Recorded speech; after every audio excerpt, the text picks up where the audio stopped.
Un millionnaire en deuil répétait le même rituel dans un simple fast-food. Mais la visite inattendue d'une fille pauvre a tout changé. En quelques mots, elle a mis au jour la vérité derrière un meurtre maquillé en tragédie. Si cette belle histoire de dépassement et d'amour vous a plu, n'oubliez pas de vous abonner à notre chaîne et dites-nous de quelle ville vous nous regardez, en continuant. Le soleil de l'après-midi baignait la place du Tertre d'une lumière, dorée, illuminant les façades des cafés et les toiles des artistes qui parsemaient ce coin pittoresque de Montmartre.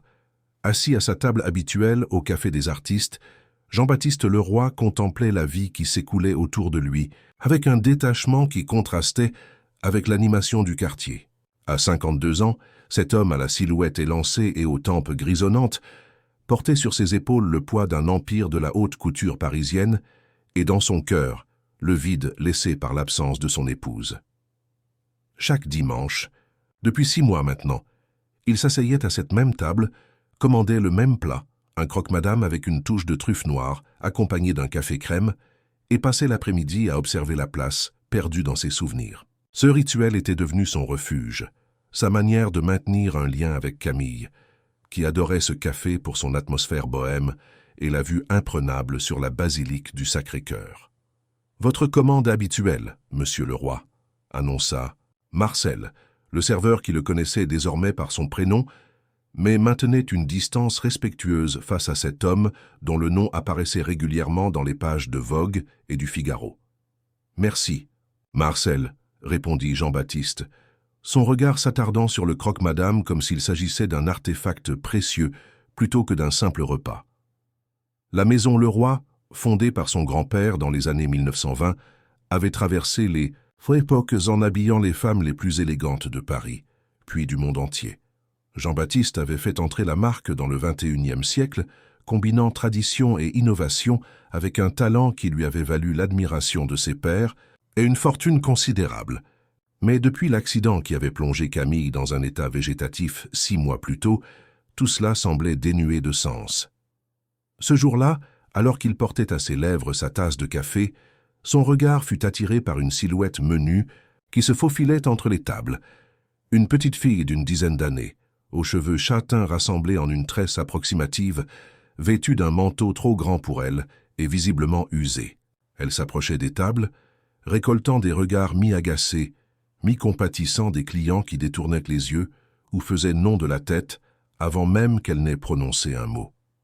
Quand elle arriva à sa hauteur, Jean-Baptiste s'attendait à une demande d'argent. Il préparait déjà machinalement quelques pièces dans sa poche, mais la fillette le surprit. « Monsieur, je ne veux pas d'argent, » dit-elle d'une voix claire malgré son apparence fragile. « Je vous propose un échange équitable. » Intrigué, Jean-Baptiste leva les yeux vers elle, remarquant pour la première fois la vivacité de son regard bleu-gris.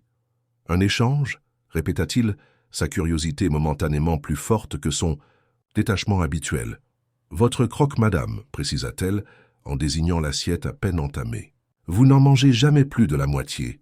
En échange des restes, je vous offrirai quelque chose de bien plus précieux qu'un repas. » Jean-Baptiste fut déconcerté par cette observation.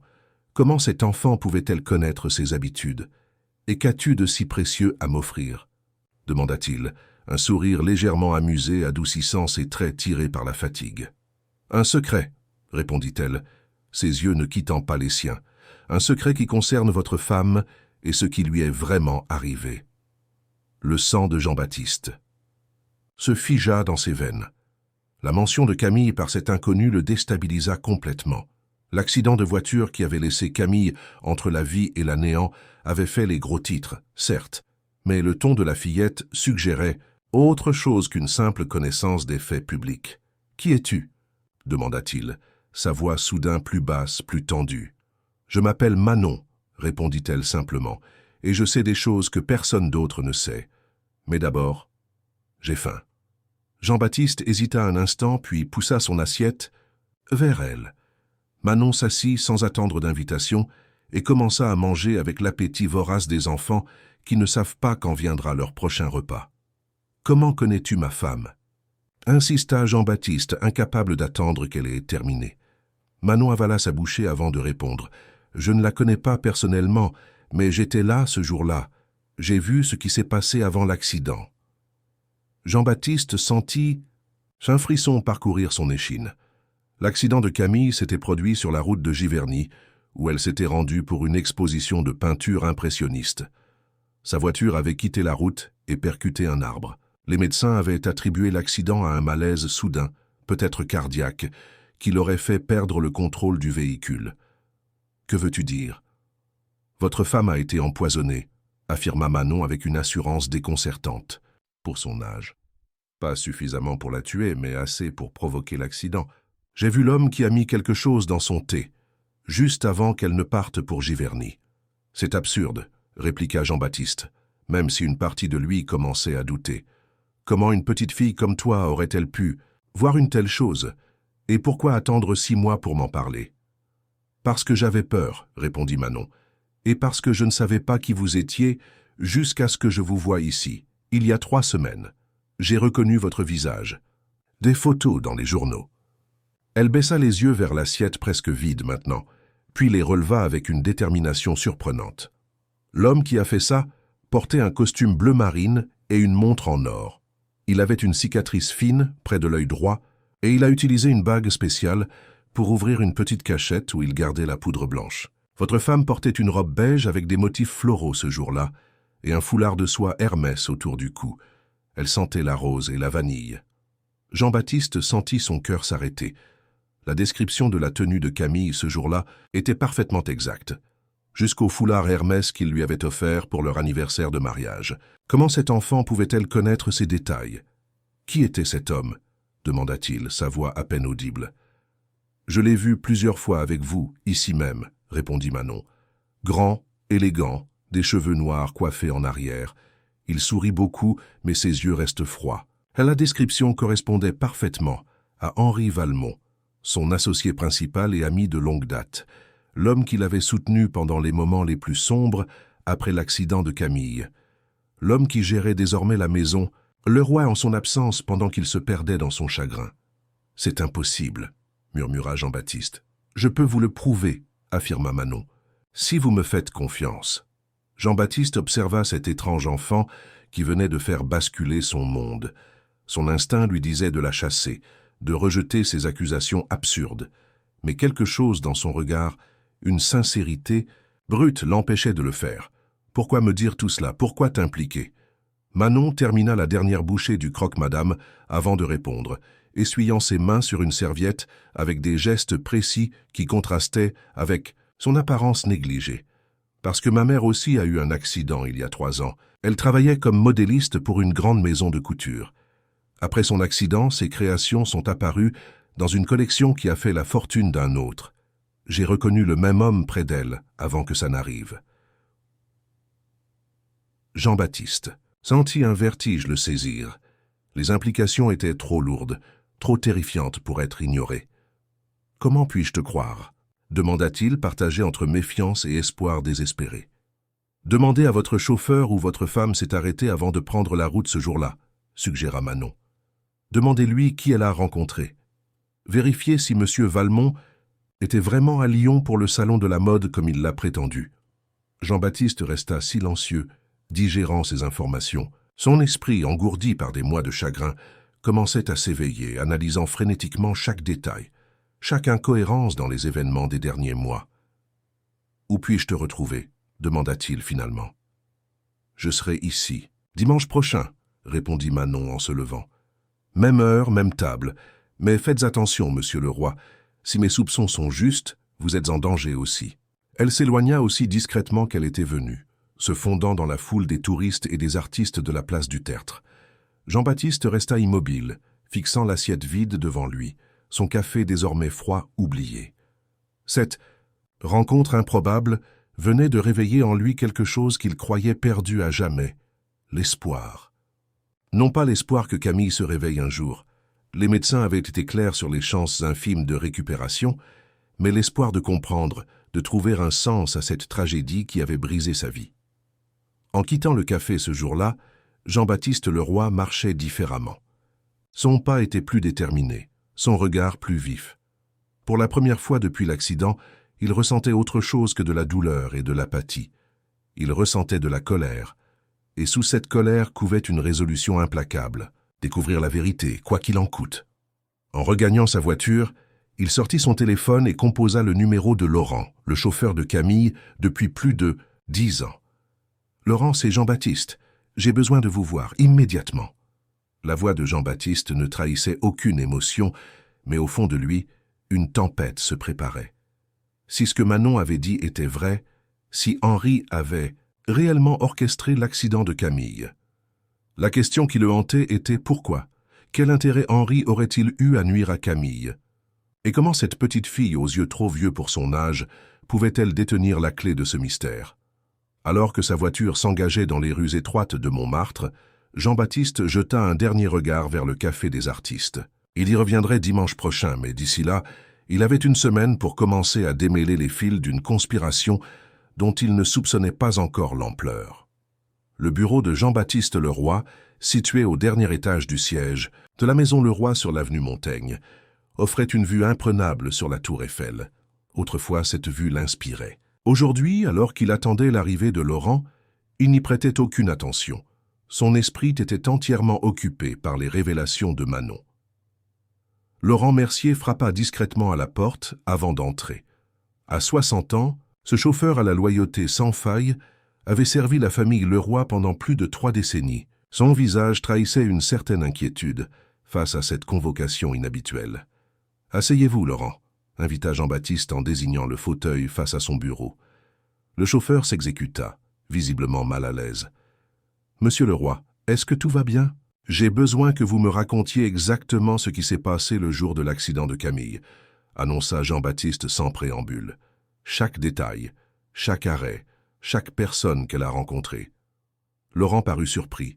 « Mais, monsieur, nous en avons déjà parlé après, l'incident. »« Je sais, mais j'ai besoin de l'entendre à nouveau. » Laurent se redressa, ajustant sa cravate par habitude.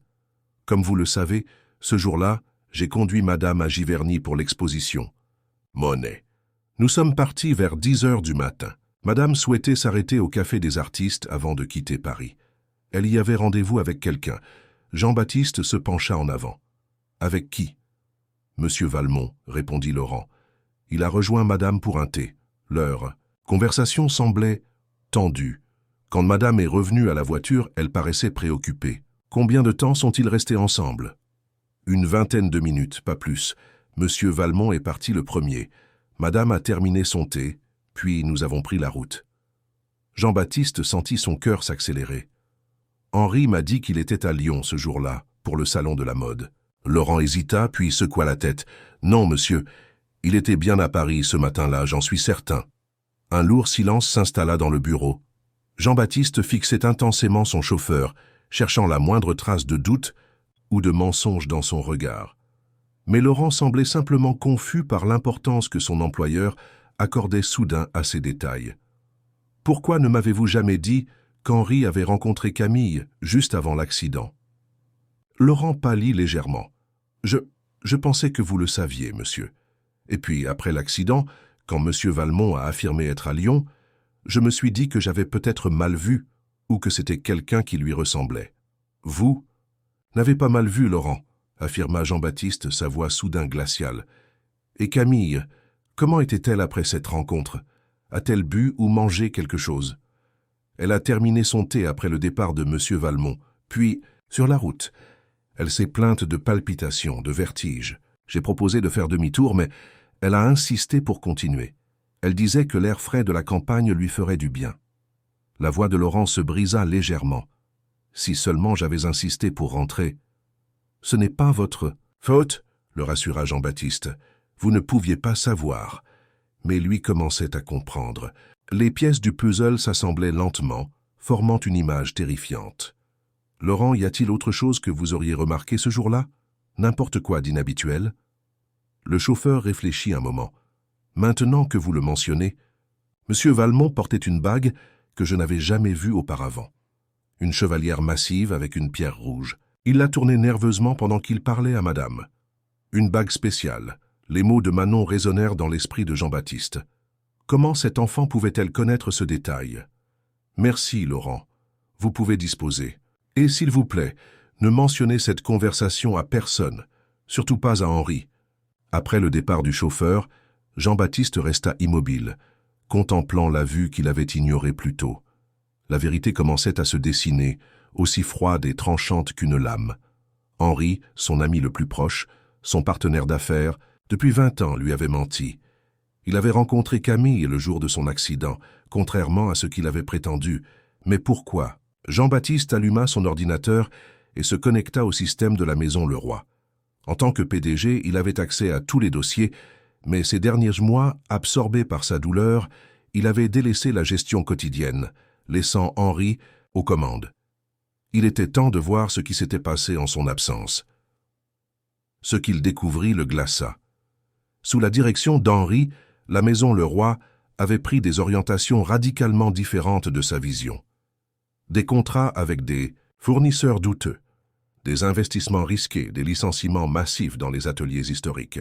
Plus inquiétant encore, Henri avait discrètement racheté des parts de l'entreprise, profitant de la baisse temporaire du cours de l'action après l'accident de Camille. Mais le coup de grâce vint lorsqu'il ouvrit un dossier intitulé « Projet Phoenix ». C'était un plan détaillé pour restructurer entièrement la maison Leroy, en abandonnant l'héritage artisanal au profit d'une production industrielle à grande échelle. Le document comportait une annexe médicale, un rapport psychiatrique qui n'existait pas, attestant de l'incapacité de Jean-Baptiste à diriger l'entreprise en raison d'une dépression sévère consécutive au traumatisme. Un coup frappé. À sa porte interrompit ses découvertes. C'était Sylvie, sa secrétaire depuis plus de 15 ans. « Monsieur Leroy, monsieur Valmont est là. Il dit que c'est urgent. » Jean-Baptiste ferma rapidement les fichiers ouverts sur son écran. « Faites-le. » « Entrez, Sylvie. » Il devait jouer serré, ne rien laisser paraître de ses découvertes. « Pas encore. » Henri Valmont entra dans le bureau avec l'assurance d'un homme qui s'y sent chez lui. Grand, élégant, avec des cheveux noirs impeccablement coiffés et un sourire qui n'atteignait jamais complètement ses yeux. Exactement comme Manon l'avait décrit. « Jean-Baptiste, quelle surprise de te voir ici !» s'exclama Henri en s'avançant pour une accolade que Jean-Baptiste accepta avec réticence. « Je ne savais pas que tu comptais venir au bureau aujourd'hui. J'ai pensé qu'il était temps de reprendre les rênes, » répondit Jean-Baptiste, en observant attentivement la réaction de son associé. Une ombre passa sur le visage d'Henri, si fugace que Jean-Baptiste l'aurait manqué s'il n'avait pas été aux aguets. « Bien sûr, c'est merveilleux, » se reprit rapidement Henri. « Nous avons tous besoin de toi ici. Mais es-tu sûr d'être prêt, après tout ce que tu as traversé ?»« Je me sens mieux, » assura Jean-Baptiste, avec un sourire qui lui coûta un effort considérable. « Et puis, la maison Leroy est mon héritage. Je ne peux pas l'abandonner indéfiniment. » Henri s'assit sans y être invité, croisant ses longues jambes avec élégance.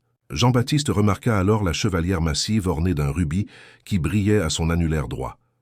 Une bague qu'il ne lui avait jamais vue auparavant. « Justement, à ce propos, » commença Henri, « j'allais t'appeler. Le conseil d'administration se réunit demain pour discuter de l'avenir de l'entreprise. Avec ta situation, certains membres s'inquiètent de la stabilité du leadership. »« Ma situation ?» répéta Jean-Baptiste, feignant l'incompréhension. « Tu sais, ton état psychologique après l'accident de Camille. Personne ne te blâme, bien sûr. Mais une entreprise comme la nôtre ne peut pas se permettre de naviguer sans capitaine. » Jean-Baptiste sentit la colère monter en lui, mais la contint soigneusement. « Je vois. Et qui suggères-tu pour tenir la barre en mon absence ?» Henri écarta les mains dans un geste faussement modeste. « Le conseil m'a approché. Je leur ai dit que j'accepterais temporairement, uniquement pour préserver ton héritage jusqu'à ce que tu ailles mieux. »« Comme c'est généreux de ta part, » commenta Jean-Baptiste, son ton parfaitement neutre malgré la tempête qui faisait rage en lui. « Et quand cette réunion doit-elle avoir lieu ?»« Demain, 10 heures. J'ai essayé de te joindre, mais j'y serai, » coupa Jean-Baptiste. « Après tout, il s'agit de mon entreprise. » Henri se leva, visiblement contrarié, mais s'efforçant de le cacher. « Parfait. Je suis ravi de te voir reprendre du poil de la bête. Si tu as besoin d'un résumé de la situation actuelle avant la réunion, ne t'inquiète pas pour ça, » sourit Jean-Baptiste. « Je me suis déjà mis à jour. » Après le départ d'Henri, Jean-Baptiste s'autorisa enfin à laisser éclater sa rage, frappant du poing sur son bureau. Tout concordait avec ce que Manon avait suggéré. Henri avait orchestré un plan machiavélique. neutraliser Camille, profiter de la détresse de Jean-Baptiste pour prendre le contrôle de l'entreprise, puis l'écarter définitivement grâce à de faux rapports médicaux. Mais pourquoi s'en prendre à Camille? Qu'avait-elle découvert? Jean-Baptiste repensa aux semaines précédant l'accident.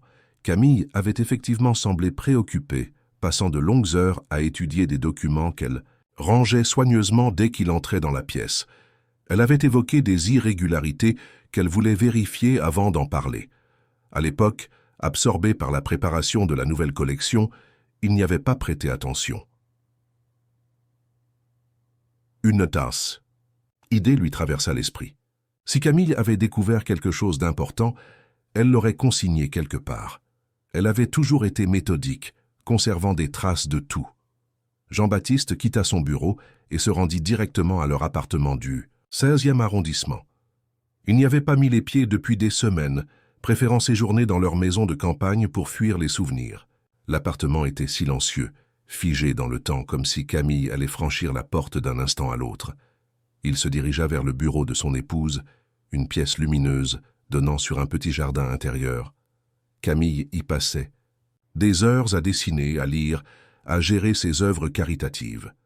Jean-Baptiste commença à fouiller méthodiquement, examinant chaque dossier, chaque tiroir. Ce fut dans le double fond d'un tiroir de son secrétaire qu'il trouva ce qu'il cherchait, un carnet relié de cuir rouge, fermé par un ruban. Le journal intime de Camille. Jamais il n'aurait pensé à violer son intimité de cette façon, mais les circonstances étaient exceptionnelles. Les dernières entrées confirmèrent ses pires craintes.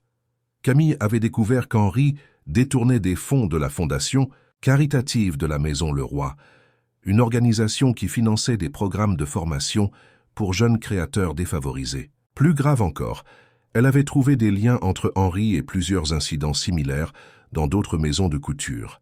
Des accidents inexpliqués, des disparitions mystérieuses de documents, toujours suivis par l'acquisition de ces maisons par des sociétés écrans qui, Camille en était convaincue, appartenaient à Henri.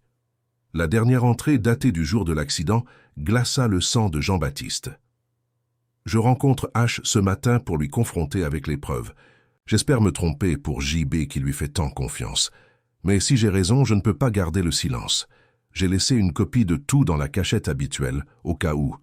La cachette habituelle. Jean-Baptiste savait exactement de quoi il s'agissait. Depuis le début de leur relation, Camille et lui avaient un code, un jeu entre eux. Les objets vraiment importants étaient cachés dans le cœur de la maison, une référence à une petite cavité secrète derrière leur lit où le mur formait un cœur à peine perceptible dans les moulures. Il s'y précipita et trouva, comme il l'espérait, une clé USB soigneusement emballée dans un mouchoir de soie. Revenant au bureau, il la connecta à l'ordinateur de Camille. Elle contenait des dossiers minutieusement organisés. Relevés bancaires, photos, correspondances interceptées. Un dossier complet qui non seulement incriminait Henri pour détournement de fonds, mais établissait également des liens avec d'autres accidents survenus dans le milieu de la mode ces dernières années. Parmi ces documents, une photo attira particulièrement son attention. Henri, lors d'un gala de charité 3 ans plus tôt, en grande conversation avec une femme que Jean-Baptiste ne reconnaissait pas. La légende, écrite par Camille, disait « Claire Moreau, modéliste, talentueuse, disparue dans un accident de la route 2 semaines après cette photo. Sa collection posthume a fait la fortune de la maison Valmont. Moreau, le même nom de famille que Manon. La mère de la fillette? Jean-Baptiste sentit le sol se dérober sous ses pieds. L'ampleur de la machination dépassait tout ce qu'il avait imaginé. Henri n'était pas simplement un associé déloyal, tentant de s'emparer de la maison Leroy. Il était un prédateur méthodique qui avait fait de l'élimination de ses rivaux et du vol de leur créativité un mode opératoire. Et maintenant, Jean-Baptiste était sa prochaine cible. Il rassembla les documents les plus importants et quitta l'appartement, l'esprit en ébullition. Il devait agir vite, mais prudemment. La réunion du conseil d'administration le lendemain serait décisive. En montant dans sa voiture, Jean-Baptiste prit une décision. Avant toute chose, il devait retrouver Manon. Cette enfant mystérieuse détenait des informations cruciales et méritait d'être protégée. Si elle était bien la fille de Claire Moreau, elle était peut-être la seule témoin vivante des crimes d'Henri. Mais où la trouver avant dimanche? Jean-Baptiste démarra sa voiture et prit la direction de Montmartre. Le café des artistes serait son point de départ. Quelqu'un devait connaître cette petite fille aux yeux trop vieux pour son âge, qui portait le poids d'un secret trop lourd pour ses frêles épaules. La place du Tertre s'éveillait doucement sous la lumière douce du matin. Les artistes installaient leurs chevalets, les cafés déployaient leurs terrasses, et les premiers touristes commençaient à déambuler entre les étals. Jean-Baptiste, qui n'avait pratiquement pas dormi de la nuit, se tenait devant le café des artistes, qui venait tout juste d'ouvrir ses portes. « Bonjour, monsieur le roi », l'accueillit Marcel, surpris de le voir si tôt. « Et un autre jour que le dimanche. Vous désirez votre table habituelle ?»« Bonjour, Marcel, pas aujourd'hui, en fait, je cherche quelqu'un », répondit Jean-Baptiste en sortant son portefeuille. Il en tira un billet de 100 € qu'il glissa discrètement au serveur. « La petite fille qui m'a parlé hier, Manon, la connaissez-vous » Marcel jeta un regard furtif autour d'eux avant de répondre à voix basse. « Je la vois parfois rôder autour de la place. Elle n'a pas vraiment de domicile fixe, d'après ce que j'ai compris. Elle dort où elle peut. »« Une enfant sans abri ?» s'étonna Jean-Baptiste, sentant la culpabilité l'envahir à l'idée que cette fillette, qui détenait peut-être la clé de toute cette affaire, vivait dans la rue. « Pas exactement, » précisa Marcel. « Elle vit avec sa grand-mère, je crois. Une vieille dame qui n'a plus toute sa tête.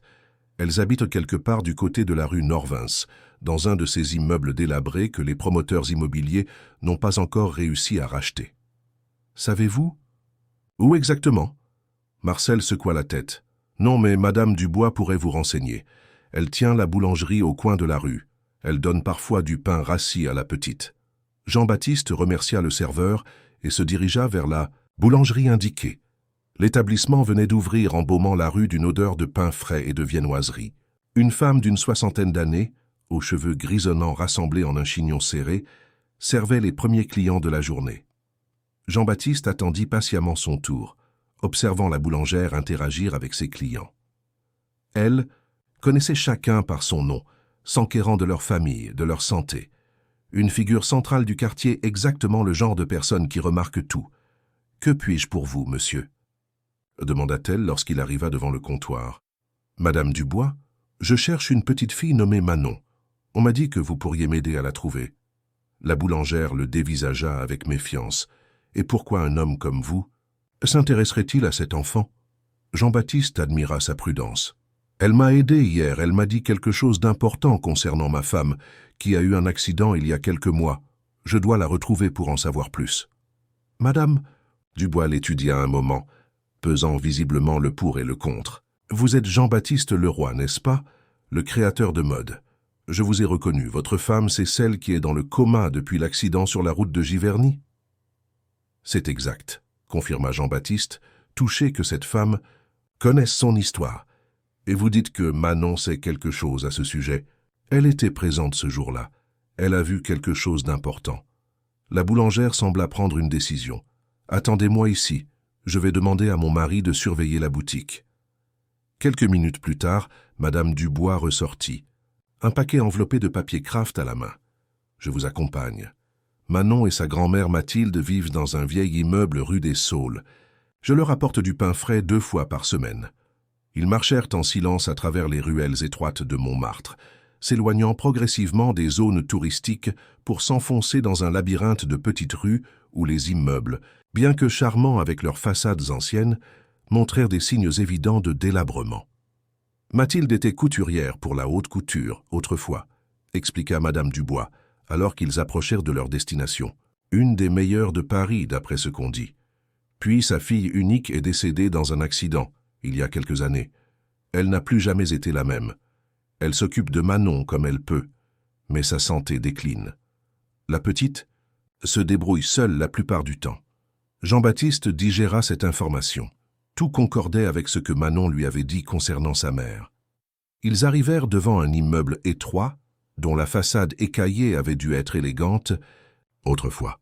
L'entrée était protégée par une porte en bois massif que Madame Dubois poussa sans hésiter. « Elles sont au 4e étage », indiqua-t-elle en commençant à monter un escalier aux marches usées par le temps. L'appartement de Mathilde se résumait à 2 petites pièces sous les combles, avec une fenêtre mansardée qui offrait une vue spectaculaire sur les toits de Paris. L'intérieur était modeste, mais impeccablement tenu, avec des meubles anciens et des tissus de qualité qui témoignaient d'une époque plus prospère. Manon était assise près de la fenêtre, un livre ouvert sur les genoux. Elle leva la tête à leur entrée et ses yeux s'écarquillèrent en reconnaissant Jean-Baptiste. « Vous êtes venu » dit-elle simplement, comme si elle l'attendait. Une femme âgée émergea d'une pièce adjacente, s'appuyant lourdement sur une canne. Malgré sa fragilité apparente, Mathilde Moreau conservait une dignité et une élégance qui trahissaient son passé dans le monde de la mode.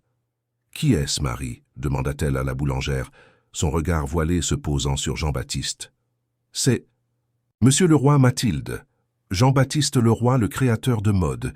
Il voulait parler à Manon. » La vieille dame s'immobilisa, une expression étrange traversant son visage. « Leroy. Camille Leroy est votre femme, n'est-ce pas? Vous la connaissez » s'étonna Jean-Baptiste. « Nous nous sommes rencontrés, oui. Une femme remarquable. Elle est venue me voir quelques jours avant son accident. » Le dernier mot fut prononcé avec une inflexion particulière qui n'échappa pas à Jean-Baptiste. « Grand-mère, je lui ai dit ce que j'ai vu, » intervint Manon, « pour Madame Camille et pour maman. » Mathilde se tourna vers sa petite fille avec une expression alarmée. « Manon, nous avions convenu de ne pas nous mêler de ça, c'est trop dangereux. »« Il fallait que je le fasse, grand-mère. Pour maman. Et parce que Monsieur Henri va encore faire du mal si personne ne l'arrête. » Jean-Baptiste s'avança, profondément troublé par cet échange. « Madame Moreau, je vous en prie, si vous savez quelque chose concernant l'accident de ma femme ou sur Henri Valmont, vous devez me le dire. » La vieille dame sembla hésiter, puis soupira profondément. « Marie, pourriez-vous nous laisser? Je vous remercie pour le pain. » Après le départ de la boulangère, Mathilde invita Jean-Baptiste à s'asseoir dans un fauteuil élimé mais confortable.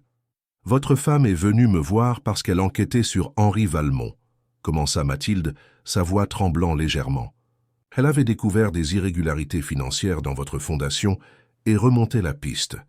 Cette recherche l'a menée jusqu'à ma fille, Claire. »« La mère de Manon, » précisa Jean-Baptiste. « Oui, Claire était modéliste pour plusieurs maisons de couture, dont la maison Valmont. Elle avait un talent exceptionnel, un don pour créer des motifs uniques. Henri l'a remarqué et lui a proposé un poste de directrice artistique dans sa propre maison. Mais avant qu'elle n'accepte, elle a découvert qu'il volait ses créations. Plus grave encore, elle a trouvé des preuves qu'il avait fait de même avec d'autres créateurs qui avaient ensuite eu des accidents. « Comme elle, » murmura Jean-Baptiste. Claire a confronté Henri. Le lendemain, sa voiture a quitté la route sur le périphérique. L'enquête a conclu à un malaise au volant.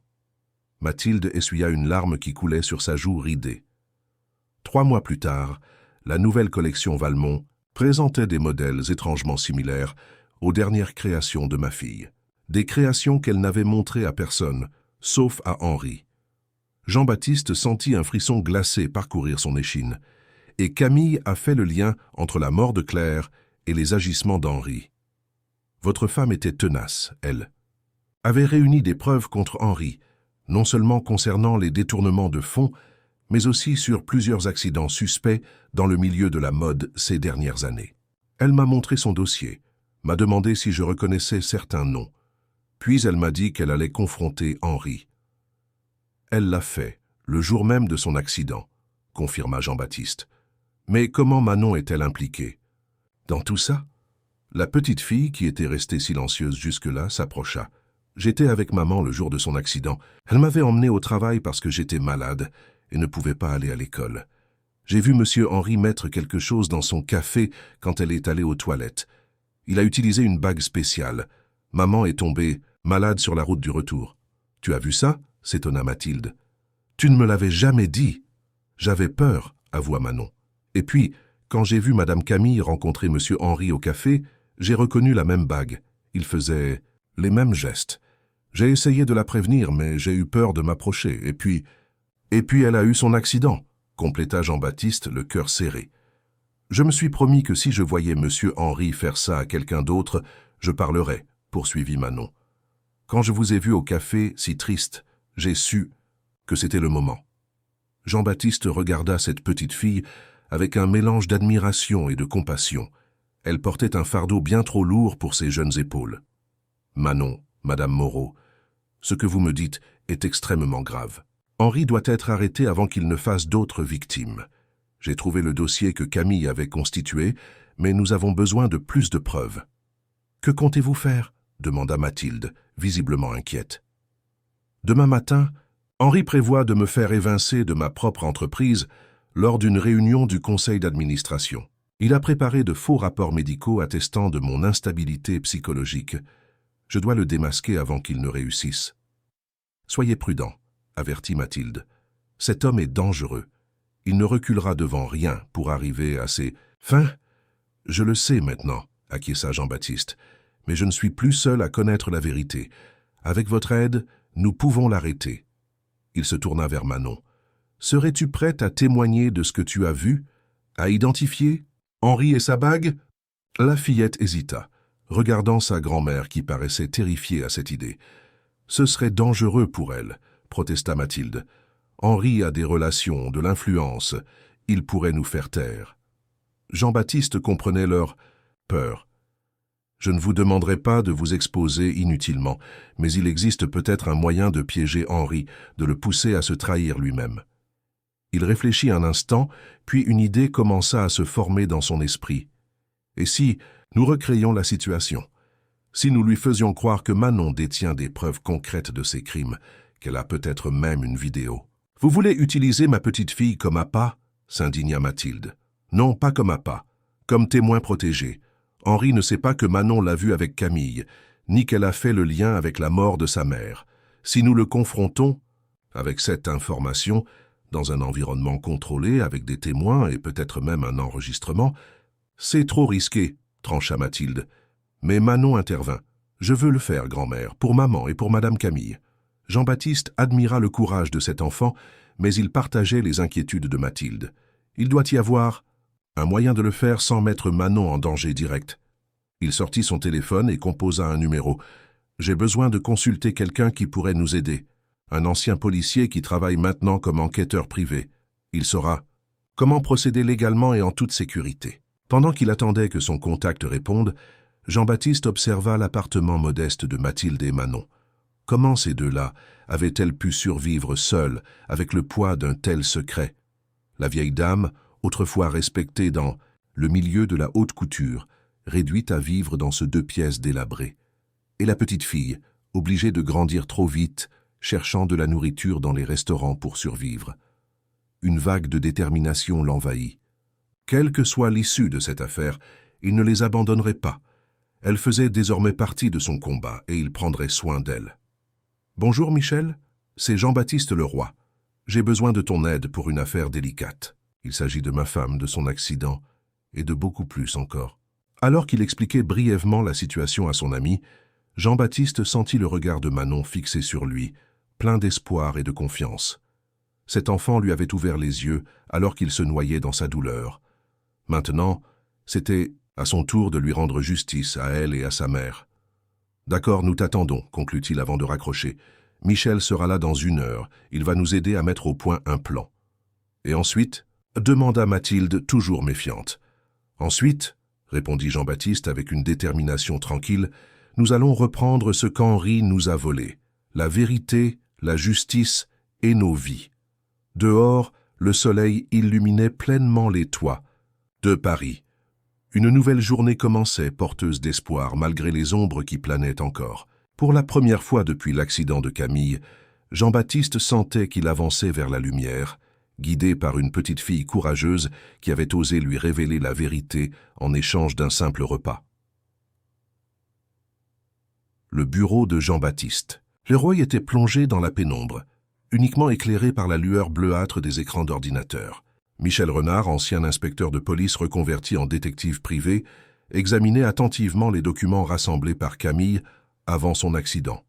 À ses côtés, Jean-Baptiste attendait nerveusement son verdict. « C'est solide », déclara finalement Michel en repoussant ses lunettes sur son front. Les preuves concernant le détournement de fonds sont particulièrement accablantes. Quant aux liens entre Valmont et les différents accidents, ils sont troublants mais plus difficiles à prouver de manière définitive. Alors nous n'avons pas assez pour le faire arrêter, demanda Jean-Baptiste, déçu. Pour une inculpation immédiate, non, mais pour lancer une enquête officielle, largement suffisant. Le problème, c'est le temps. Une enquête prendrait des semaines, voire des mois. D'ici là, Valmont aura effacé ses traces et probablement pris le contrôle de ton entreprise. Jean-Baptiste se leva et fit les 100 pas dans le bureau. La réunion du conseil d'administration est demain matin. Henri compte me faire déclarer mentalement inapte à diriger la Maison Leroy. Une fois écarté, je n'aurai plus accès aux documents internes qui pourraient l'incriminer davantage. Michel hocha la tête pensif. Alors nous devons le piéger demain pendant cette réunion, le pousser à se trahir devant témoins. Comment? En utilisant ce qu'il craint le plus, un témoin oculaire, la petite Manon. Jean-Baptiste fronça les sourcils, hors de question de mettre cet enfant en danger. Pas physiquement, précisa Michel. Mais sa simple existence, le fait qu'elle ait vu ce qui s'est passé avec ta femme et sa mère, c'est ce qui pourrait faire craquer Valmont. Il se pencha en avant, les coudes sur les genoux. Écoute-moi bien. Voici ce que je propose. Pendant l'heure qui suivit, ils élaborèrent un plan minutieux. Michel contacta plusieurs anciens collègues de la police, tandis que Jean-Baptiste appelait certains membres du conseil d'administration en qui il avait confiance absolue pour leur expliquer partiellement la situation. Une dernière chose, dit Michel avant de partir, ne reste pas seul ce soir. Valmont te sait désormais sur ses traces. Il pourrait tenter quelque chose avant la réunion. Jean-Baptiste acquiesça gravement. Je vais aller à la clinique, passer la nuit auprès de Camille. Il y a toujours du personnel médical présent et j'ai demandé à Laurent de rester avec moi. Les deux hommes se séparèrent, chacun conscient de l'importance des heures à venir. La clinique privée où était soignée Camille se trouvait dans un quartier résidentiel paisible de Neuilly-sur-Seine. L'établissement, réputé pour son excellence médicale et sa discrétion, accueillait de nombreuses personnalités. Jean-Baptiste entra dans la chambre de Camille, son cœur se serrant comme chaque fois qu'il la voyait ainsi, immobile, reliée à des machines qui surveillaient ses constantes vitales. Ses longs cheveux blonds étaient soigneusement coiffés, les infirmières y veillaient, et son visage, malgré son immobilité, conservait cette beauté sereine qui l'avait séduit dès leur première rencontre. « Bonsoir, mon amour », murmura-t-il. En s'asseyant près du lit, prenant délicatement sa main inerte dans la sienne. « Je crois que j'ai découvert ce qui t'est arrivé, et je te promets que celui qui t'a fait ça va payer. » Pendant des heures, il lui parla, lui racontant tout, sa rencontre avec Manon, les révélations sur Henri, le plan pour le lendemain. Parfois, il s'interrompait, scrutant son visage dans l'espoir d'y déceler une réaction, un battement de cils, un frémissement des lèvres. Mais Camille restait impassible, perdue dans les limbes de son état végétatif. Vers minuit, épuisé par les émotions de la journée, Jean-Baptiste s'assoupit dans le fauteuil près du lit. Son sommeil agité fut peuplé de cauchemars où Henri poursuivait Manon dans les ruelles de Montmartre, une bague menaçante brillant à son doigt. Il fut réveillé en sursaut par la vibration de son téléphone. Un message de Michel. « Tout est prêt pour demain, rendez-vous à 8h30 devant la Maison Leroy. » Jean-Baptiste vérifia l'heure, 6h15. Il se leva, s'étira pour chasser les courbatures dues à sa nuit dans le fauteuil, puis se pencha pour embrasser le front de Camille. « Aujourd'hui, je me bats pour nous deux, » murmura-t-il avant de quitter la chambre. Laurent l'attendait dans le couloir, fidèle comme toujours. « Tout va bien, monsieur ?»« Aussi bien que possible, Laurent. Nous avons une journée importante devant nous. » Après un rapide détour par son appartement pour se doucher et changer de vêtements, Jean-Baptiste se dirigea vers le siège de la Maison Leroy. Le bâtiment haussmannien qui abritait l'entreprise depuis sa fondation se dressait majestueusement sur l'avenue Montaigne, sa façade élégante témoignant d'un siècle d'excellence dans la haute couture. Michel l'attendait devant l'entrée, accompagné d'un homme que Jean-Baptiste reconnut comme étant le commissaire Duval, un officier de police respecté, avec qui il avait déjà collaboré lors d'un vol de collection quelques années auparavant. « Bonjour Jean-Baptiste », salua le commissaire en lui serrant fermement la main. « Michel m'a expliqué la situation. Si ce que vous soupçonnez est vrai, c'est extrêmement grave. »« Merci d'être venu, commissaire. Tout est prêt ?» Michel hocha la tête. « Oui, Mathilde et Manon sont dans un véhicule de police banalisé juste au coin de la rue. Elles n'interviendront que si nécessaire et uniquement dans des conditions de sécurité maximale. Et de notre côté, demanda Jean-Baptiste. La salle du conseil est équipée de microphones discrets. 2 de mes officiers se feront passer pour du personnel d'entretien. Dès que Valmont se trahira, nous interviendrons. Jean-Baptiste inspira profondément. Bien, l'heure est venue de confronter un traître. Ils entrèrent dans le bâtiment, saluant le personnel qui semblait surpris de voir leur patron si tôt et encore plus étonné de le voir accompagné d'inconnus à l'allure sérieuse. Jean-Baptiste se dirigea directement vers la salle du conseil, au dernier étage. La pièce était encore vide, la réunion n'étant prévue que pour 10 heures. Michel et son équipe installèrent rapidement leur matériel d'enregistrement, tandis que Jean-Baptiste révisait mentalement ce qu'il allait dire. À 9h45, les premiers membres du conseil d'administration commencèrent à arriver. Jean-Baptiste les accueillit avec une assurance qu'il était loin de ressentir intérieurement. Parmi eux se trouvaient Élisabeth Mercier et Richard Dumas, 2 amis de longue date en qui il avait confiance et qu'il avait prévenu qu'une situation inhabituelle pourrait se produire pendant la réunion. À 9h55, Henri Valmont fit son entrée, accompagné d'un homme que Jean-Baptiste identifia comme le docteur Fournier, un psychiatre réputé qui avait visiblement été recruté pour témoigner de son prétendu état mental fragile. La surprise se peignit sur le visage d'Henri lorsqu'il aperçut Jean-Baptiste déjà installé à sa place habituelle, en bout de table. « Jean-Baptiste, je ne m'attendais pas à te voir si en forme », commenta-t-il, un sourire forcé aux lèvres. « Bonjour, Henri, je me sentais particulièrement lucide ce matin », répondit Jean-Baptiste avec une ironie que son associé ne manqua pas de percevoir. Henri remarqua alors la présence des inconnus. « Qui sont ces messieurs ?»« Des conseillers juridiques, » improvisa Jean-Baptiste. « J'ai pensé qu'ils pourraient être utiles, étant donné la nature délicate des sujets que tu comptes aborder aujourd'hui. » Une lueur d'inquiétude traversa le regard d'Henri, mais il se reprit rapidement. « Comme tu voudras. Bien, puisque tout le monde est là, commençons. » La réunion débuta par les formalités habituelles, approbation du compte-rendu précédent, point sur les chiffres du trimestre. Jean-Baptiste observait Henri, notant sa nervosité croissante à mesure que le moment qu'il avait préparé approchait. Finalement, Henri se racla la gorge et aborda le sujet principal. « Chers membres du Conseil, comme vous le savez, notre maison traverse une période difficile depuis le tragique accident de Camille. Notre cher Jean-Baptiste, compréhensiblement affecté par cette épreuve, s'est montré absent de la gestion quotidienne. » Jean-Baptiste sentit tous les regards se tourner vers lui, certains compatissants, d'autres calculateurs.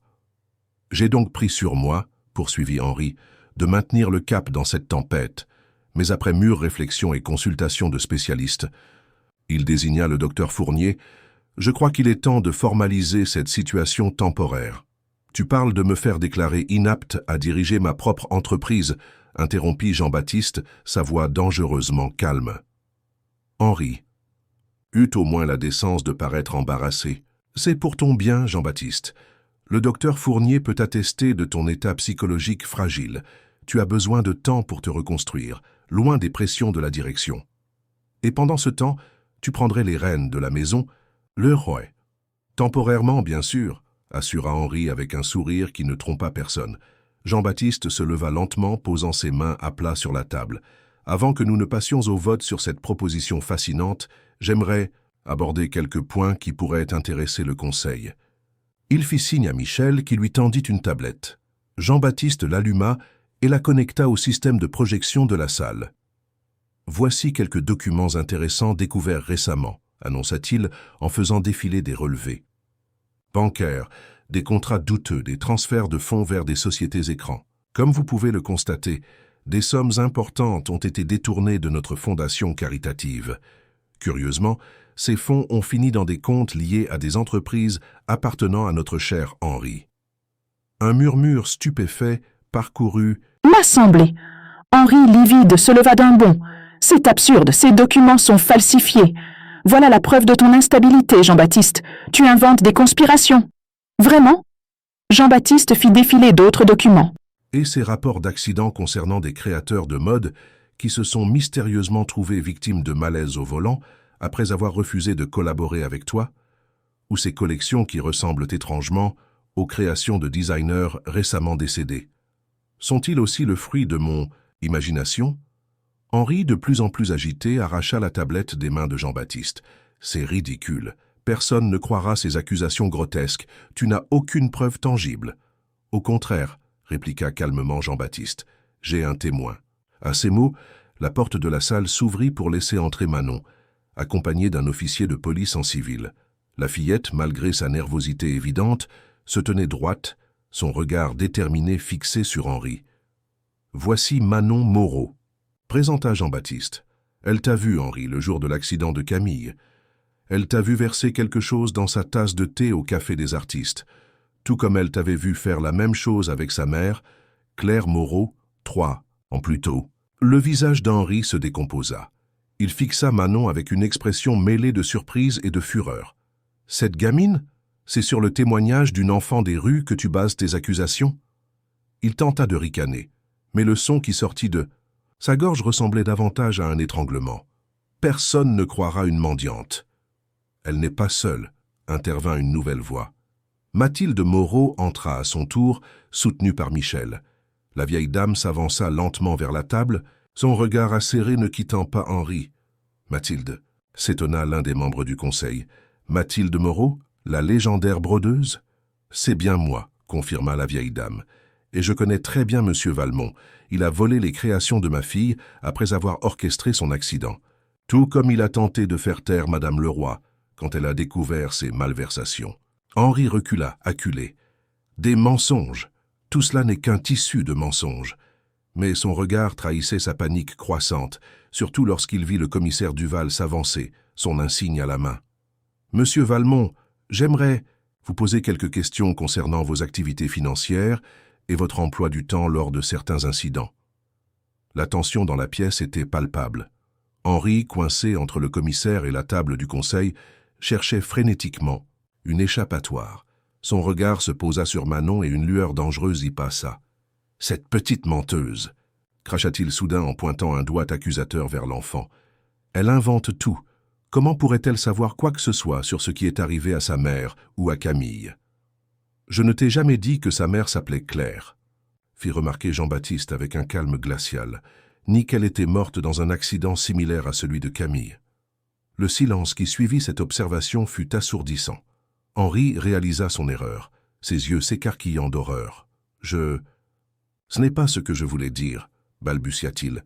« Tu viens de t'incriminer toi-même, Henri, » conclut Jean-Baptiste, « devant témoins. » Comme pour confirmer ses paroles, le commissaire Duval fit un signe, et 2 officiers en uniforme entrèrent dans la pièce. « Henri Valmont, je vous place en garde à vue pour détournement de fonds et pour être entendu concernant votre implication possible dans plusieurs accidents suspects. » Alors que les policiers s'approchaient, Henri, dans un dernier élan de désespoir, se précipita vers la sortie.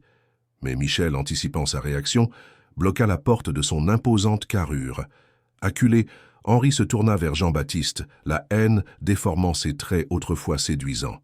« Tu ne comprends pas ce que tu fais, » siffla-t-il. « Southie, j'étais le seul capable de sauver la maison Leroy. Regarde-toi pathétique, accroché au souvenir d'une femme qui ne se réveillera jamais. Tu as laissé l'entreprise dépérir pendant que tu te morfondais. »« Tu te trompes, Henri, » répondit calmement Jean-Baptiste. « Je n'ai jamais abandonné, j'étais simplement aveuglé par la douleur, une douleur que tu as causée. Mais grâce à une petite fille courageuse, j'ai retrouvé ma lucidité et ma détermination. » Les policiers s'emparèrent d'Henri, lui passant les menottes malgré ses protestations véhémentes. Alors qu'il l'entraînait vers la sortie, Jean-Baptiste remarqua la chevalière ornée d'un rubis qui brillait toujours à son doigt. « Attendez, » ordonna-t-il, « cette bague, regardez-la de plus près. » Le commissaire Duval s'exécuta, examinant le bijou sous tous les angles. Après un moment, il découvrit un minuscule mécanisme caché sous la pierre. « Un compartiment secret, » constata-t-il en le forçant à s'ouvrir. À l'intérieur, des traces d'une poudre blanche étaient encore visibles. « Nous ferons analyser cette substance immédiatement. » Henri, livide, fut finalement emmené hors de la pièce, laissant derrière lui un conseil d'administration sous le choc. Jean-Baptiste se tourna vers Manon et Mathilde, un mélange de gratitude et d'admiration dans le regard. « Merci, dit-il simplement. Sans vous, il aurait continué. La petite fille lui offrit un sourire timide, sa main serrant celle de sa grand-mère. Pour la première fois depuis leur rencontre, elle ressemblait vraiment à l'enfant qu'elle était, et non à la petite adulte que les circonstances l'avaient forcée à devenir. « Membre du conseil », annonça Jean-Baptiste en se tournant vers l'assemblée encore stupéfaite. « Je vous propose de reporter cette réunion à une date ultérieure. Nous avons tous besoin de temps pour assimiler ces événements et évaluer les dégâts causés par Henri. » Personne ne s'y opposa. Un à un, les membres quittèrent la salle, certains s'arrêtant pour exprimer leur soutien à Jean-Baptiste ou leur indignation face aux actes d'Henri. Lorsque la pièce fut presque vide, Élisabeth Mercier, l'une des plus anciennes membres du conseil, s'approcha de Jean-Baptiste. « Je suis désolée que nous n'ayons pas vu ce qui se passait, » dit-elle avec sincérité. « Henri nous manipulait tous, nous faisant croire que tu n'étais plus capable de diriger. Nous aurions dû avoir plus confiance en toi. » « Ne vous blâmez pas, » répondit Jean-Baptiste. « Henri était un manipulateur hors pair. L'important, maintenant, est de réparer les dommages et de reconstruire. » Élisabeth acquiesça, puis ajouta avec un regard vers Manon. « Cette petite fille a plus de courage que bien des adultes que je connais. Tu as une dette envers elle. »« Je sais, » sourit Jean-Baptiste, « et je compte bien l'honorer. » Après le départ du dernier membre du conseil, Jean-Baptiste se retrouva seul avec Michel, le commissaire Duval, Mathilde et Manon. « Que va-t-il se passer maintenant ?» demanda Mathilde, visiblement épuisée par les émotions de la journée. « Henri va être interrogé, » expliqua le commissaire. « Avec les preuves que nous avons, les aveux qu'il a laissés échapper et ce que nous trouverons sans doute dans sa bague, il risque une longue peine, mais le processus judiciaire prendra du temps. »« Et pour Camille ?» demanda doucement Manon. « Est-ce qu'elle va se réveiller maintenant ?» Jean-Baptiste sentit son cœur se serrer. « Je ne sais pas, Manon, les médecins disent que ses chances sont minces. Mais au moins, nous connaissons maintenant la vérité sur ce qui lui est arrivé. Et c'est grâce à toi. » La fillette hocha la tête, semblant comprendre la complexité de la situation malgré son jeune âge. « Qu'allez-vous faire pour Mathilde et Manon ?» demanda Michel à Jean-Baptiste alors qu'ils quittèrent la salle. « Elles ne peuvent pas retourner dans cet appartement délabré, maintenant qu'elles ont témoigné contre Valmont. Il pourrait avoir des complices. » Jean-Baptiste n'hésita pas une seconde. « Elles viennent avec moi. J'ai assez de place dans mon appartement, et elles y seront en sécurité jusqu'à ce que toute cette affaire soit résolue. » Il se tourna vers Mathilde et Manon. « Si vous êtes d'accord, bien sûr. » La vieille dame sembla hésiter, son orgueil luttant contre le pragmatisme. Mais un regard vers sa petite fille la décida. « Nous acceptons votre offre, monsieur le roi. » Temporairement. Jean-Baptiste sourit, comprenant la fierté qui animait cette femme remarquable. « Bien sûr, temporairement. Et appelez-moi Jean-Baptiste, je vous en prie. » Alors qu'ils quittèrent le bâtiment, Jean-Baptiste sentit un poids immense se soulever de ses épaules. Pour la première fois depuis l'accident de Camille, il voyait un chemin devant lui. Un chemin difficile, certes, mais qu'il ne parcourait plus seul. La main de Manon se glissa dans la sienne, petite et confiante. « Tout ira bien maintenant, » dit-elle avec la certitude propre à l'enfance. Jean-Baptiste serra doucement cette petite main courageuse. « Oui, Manon, grâce à toi, tout ira bien. » L'appartement de Jean-Baptiste, situé dans un hôtel particulier du 16e arrondissement, semblait reprendre vie après des mois de silence et de solitude. Les hauts plafonds ornés de moulures, les immenses fenêtres donnant sur un jardin privé, les œuvres d'art soigneusement choisies, tout témoignait du goût raffiné des Leroy, mais aussi d'une chaleur que Jean-Baptiste avait oubliée depuis l'accident de Camille. Mathilde et Manon s'étaient installées dans l'aile gauche de l'appartement, occupant 2 chambres communicantes qui avaient autrefois servi de bureau à Camille et d'atelier de couture. Jean-Baptiste avait insisté pour qu'elles se sentent chez elles, les encourageant à réarranger l'espace selon leurs besoins. Ce matin-là, un mois après l'arrestation d'Henri Valmont, Jean-Baptiste prenait son petit déjeuner dans la véranda, ensoleillé quand Manon le rejoignit, encore en pyjama, ses cheveux châtains ébouriffés par la nuit. « Bonjour Jean-Baptiste » salua-t-elle en se hissant sur une chaise haute. « Grand-mère dort encore. Elle était fatiguée après sa séance de kinésithérapie d'hier. »« Bonjour Manon » sourit-il en lui servant un verre de jus d'orange frais. « Laissons-la se reposer. » Le kiné m'a dit qu'elle faisait d'excellents progrès. Mathilde, dont la santé s'était détériorée après des années de privation, suivait désormais un programme intensif de soins.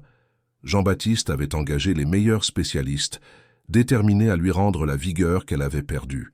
« Tu vas voir Camille aujourd'hui ?» demanda Manon en tartinant généreusement. De confiture une tranche de pain aux céréales. « Oui, comme chaque matin », confirma Jean-Baptiste. « Tu veux m'accompagner ?»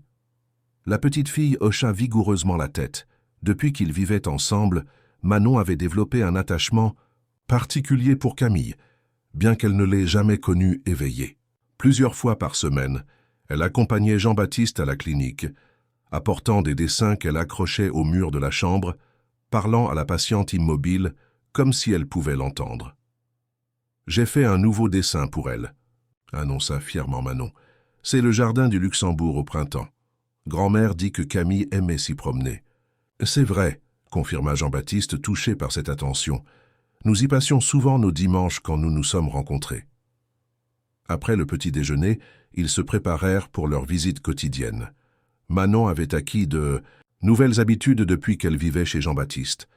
Elle prenait soin de son apparence, rangeait méticuleusement sa chambre et s'appliquait dans les leçons que lui donnait le précepteur engagé pour poursuivre son éducation.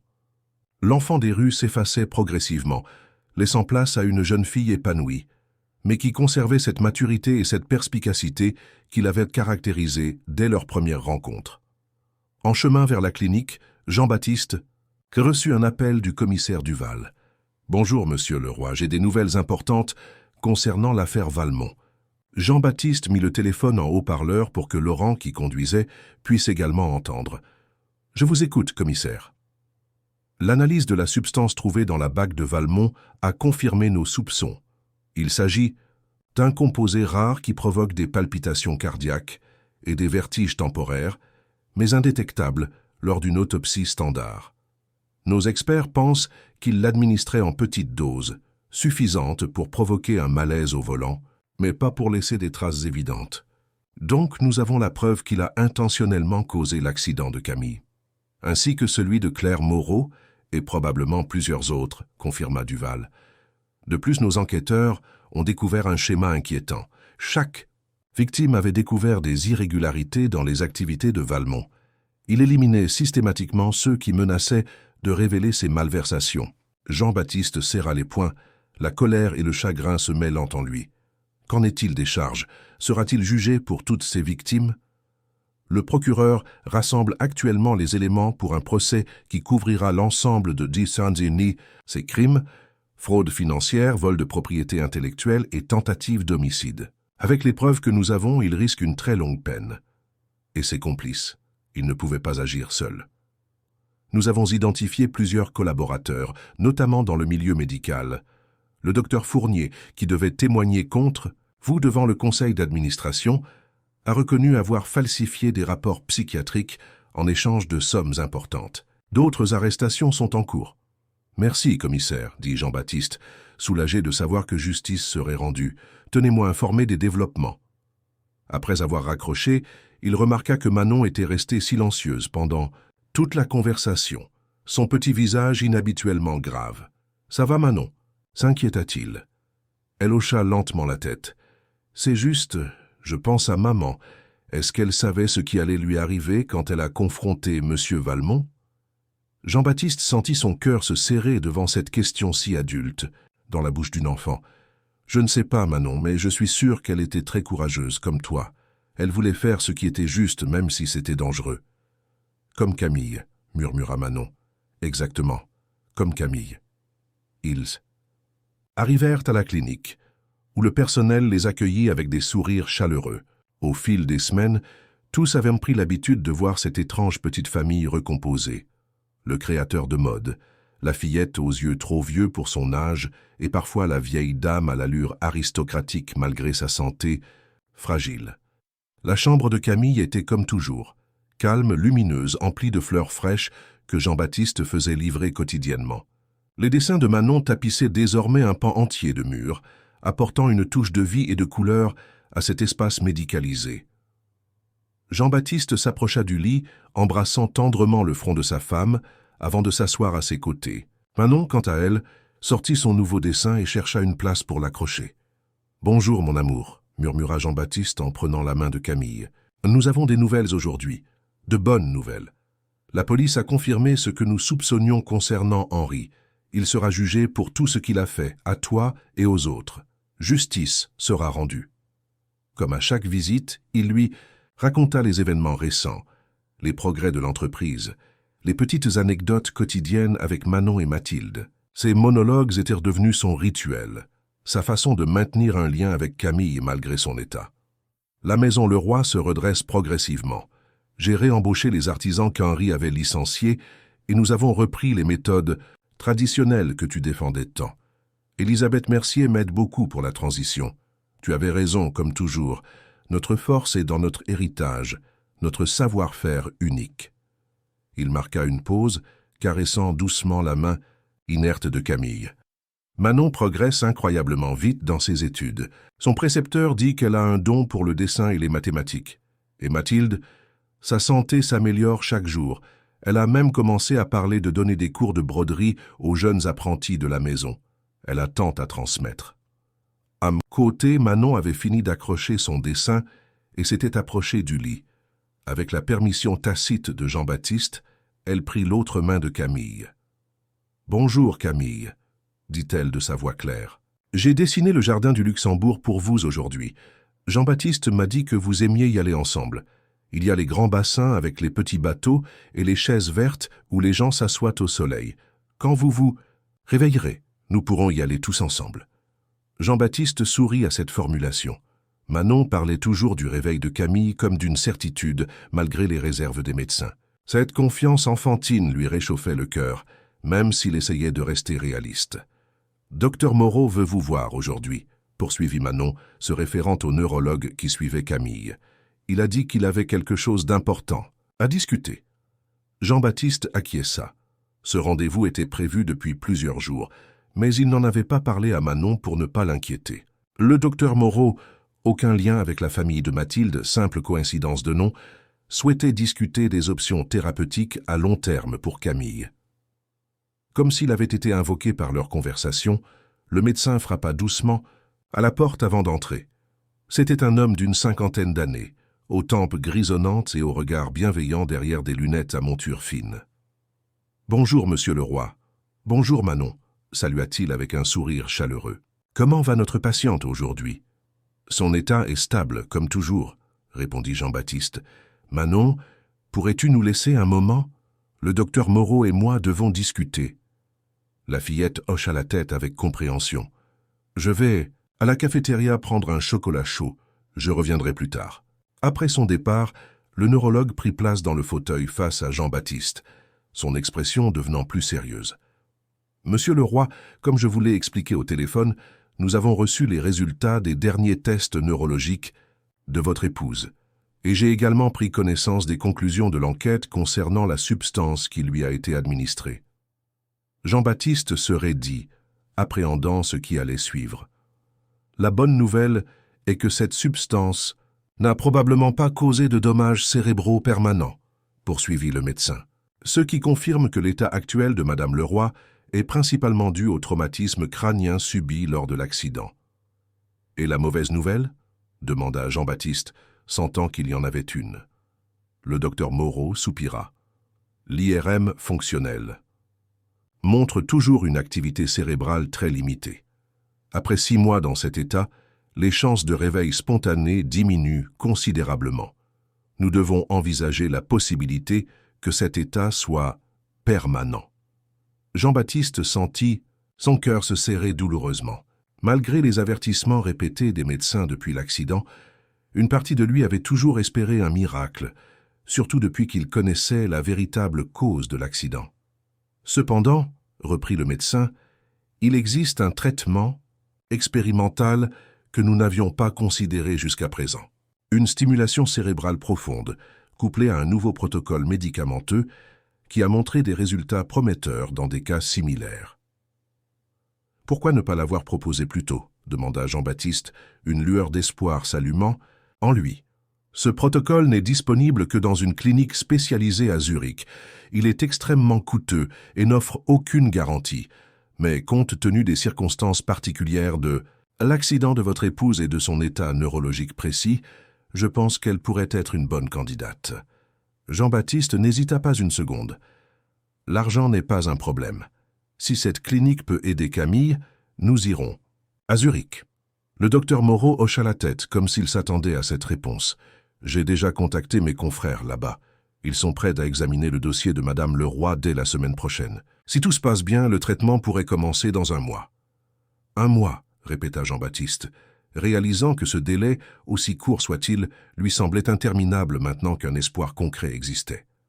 Je dois vous prévenir, ajouta le médecin avec précaution, que même avec ce traitement, les chances de récupération complète restent minces. Dans le meilleur des cas, Madame Leroy pourrait retrouver un état de conscience minimal, peut-être même communiquer de façon basique, mais elle pourrait aussi ne montrer aucune amélioration. Je comprends, acquiesça Jean-Baptiste, mais nous devons essayer. Pour Camille, pour Manon, pour tous ceux qui croient en son réveil. Après le départ du médecin, Jean-Baptiste resta auprès de Camille, lui tenant la main en silence, assimilant ces nouvelles informations. Un mélange d'espoir et d'appréhension tourbillonnait en lui. Et s'il se permettait d'espérer pour rien? Et si cette dernière chance échouait aussi? Il fut tiré de ses réflexions par le retour de Manon, qui se glissa silencieusement dans la chambre, une tache de chocolat au coin des lèvres. « Qu'a dit le docteur ?» demanda-t-elle directement, avec cette franchise qui la caractérisait. Jean-Baptiste hésita, ne sachant pas combien il devait partager avec elle, mais Manon avait prouvé maintes fois sa maturité et sa résilience. « Il y a un nouveau traitement qui pourrait aider Camille, » expliqua-t-il simplement. « Dans une clinique en Suisse, nous allons essayer. » Les yeux de Manon s'illuminèrent. Je savais qu'elle se réveillerait un jour. Manon, tempéra doucement Jean-Baptiste, ce n'est pas certain, le traitement pourrait ne pas fonctionner. Les médecins disent que les chances sont faibles, mais la fillette secoua la tête avec une conviction inébranlable. Elle va se réveiller, je le sens, tout comme je savais que vous me croiriez quand je vous ai parlé au café. Jean-Baptiste sourit malgré lui. Cette foi absolue était contagieuse. J'espère que tu as raison, Manon, plus que tout au monde. Quand partons-nous pour la Suisse ? Demanda-t-elle, comme si la question ne se posait même pas. Nous ? Jean-Baptiste haussa un sourcil surpris. Bien sûr, grand-mère et moi viendrons avec vous. Camille aura besoin de nous tous. La simplicité de cette affirmation toucha Jean-Baptiste profondément. En quelques semaines à peine, cette étrange constellation, lui, Mathilde, Manon et Camille, était devenue une famille, liée par les épreuves et l'espoir. D'abord, les médecins suisses doivent examiner le dossier de Camille, expliqua-t-il. Si tout va bien, nous pourrions partir. Dans 1 mois environ. 1 mois, répéta Manon, imitant sans le savoir la réaction qu'il avait eue plus tôt. C'est long. Oui, mais cela nous donne le temps de nous préparer. Et puis, tu as tes études à poursuivre, et grand-mère doit continuer sa rééducation. Manon acquiesça avec sérieux puis se tourna vers Camille. Vous avez entendu, Camille ? Nous allons tous aller en Suisse pour vous aider à vous réveiller. Vous devez être patiente encore un peu. Jean-Baptiste observa cette scène avec émotion. Dans son malheur, il avait trouvé une lumière inattendue. Cet enfant extraordinaire qui croyait si fermement aux miracles qu'elle les rendait presque possibles. En quittant la clinique ce jour-là, Jean-Baptiste fit un détour par le bureau du docteur Moreau pour finaliser les détails administratifs concernant le transfert du dossier de Camille. Puis il emmena Manon déjeuner dans un petit restaurant près du Trocadéro, avec vue sur la tour Eiffel. « Jean-Baptiste, » demanda soudainement Manon, alors qu'ils attendaient leur dessert, « qu'arrivera-t-il à grand-mère et moi quand Camille sera réveillée ?» La question prit Jean-Baptiste au dépourvu. « Que veux-tu dire ?»« Eh bien, nous vivons chez vous parce que vous avez besoin d'aide et que nous avions besoin d'un endroit sûr. Mais quand Camille reviendra à la maison, peut-être que vous voudrez être juste tous les deux. » Jean-Baptiste comprit alors la crainte qui se cachait derrière cette question apparemment innocente. Malgré tous les progrès qu'elle avait faits, Manon portait toujours les cicatrices de l'abandon et de l'incertitude. « Manon, écoute-moi bien, » dit-il, en prenant ses petites mains dans les siennes. « Quoi qu'il arrive avec Camille, qu'elle se réveille ou non, toi et Mathilde faites partie de notre famille maintenant. Notre place est ensemble, tous les quatre, je te le promets. Les yeux de Manon s'emplirent de larmes, mais elle les retint bravement. Vraiment? Vraiment, confirma Jean-Baptiste. En fait, j'ai quelque chose à te dire. J'ai parlé avec des avocats et avec l'assistante sociale qui suit ton dossier.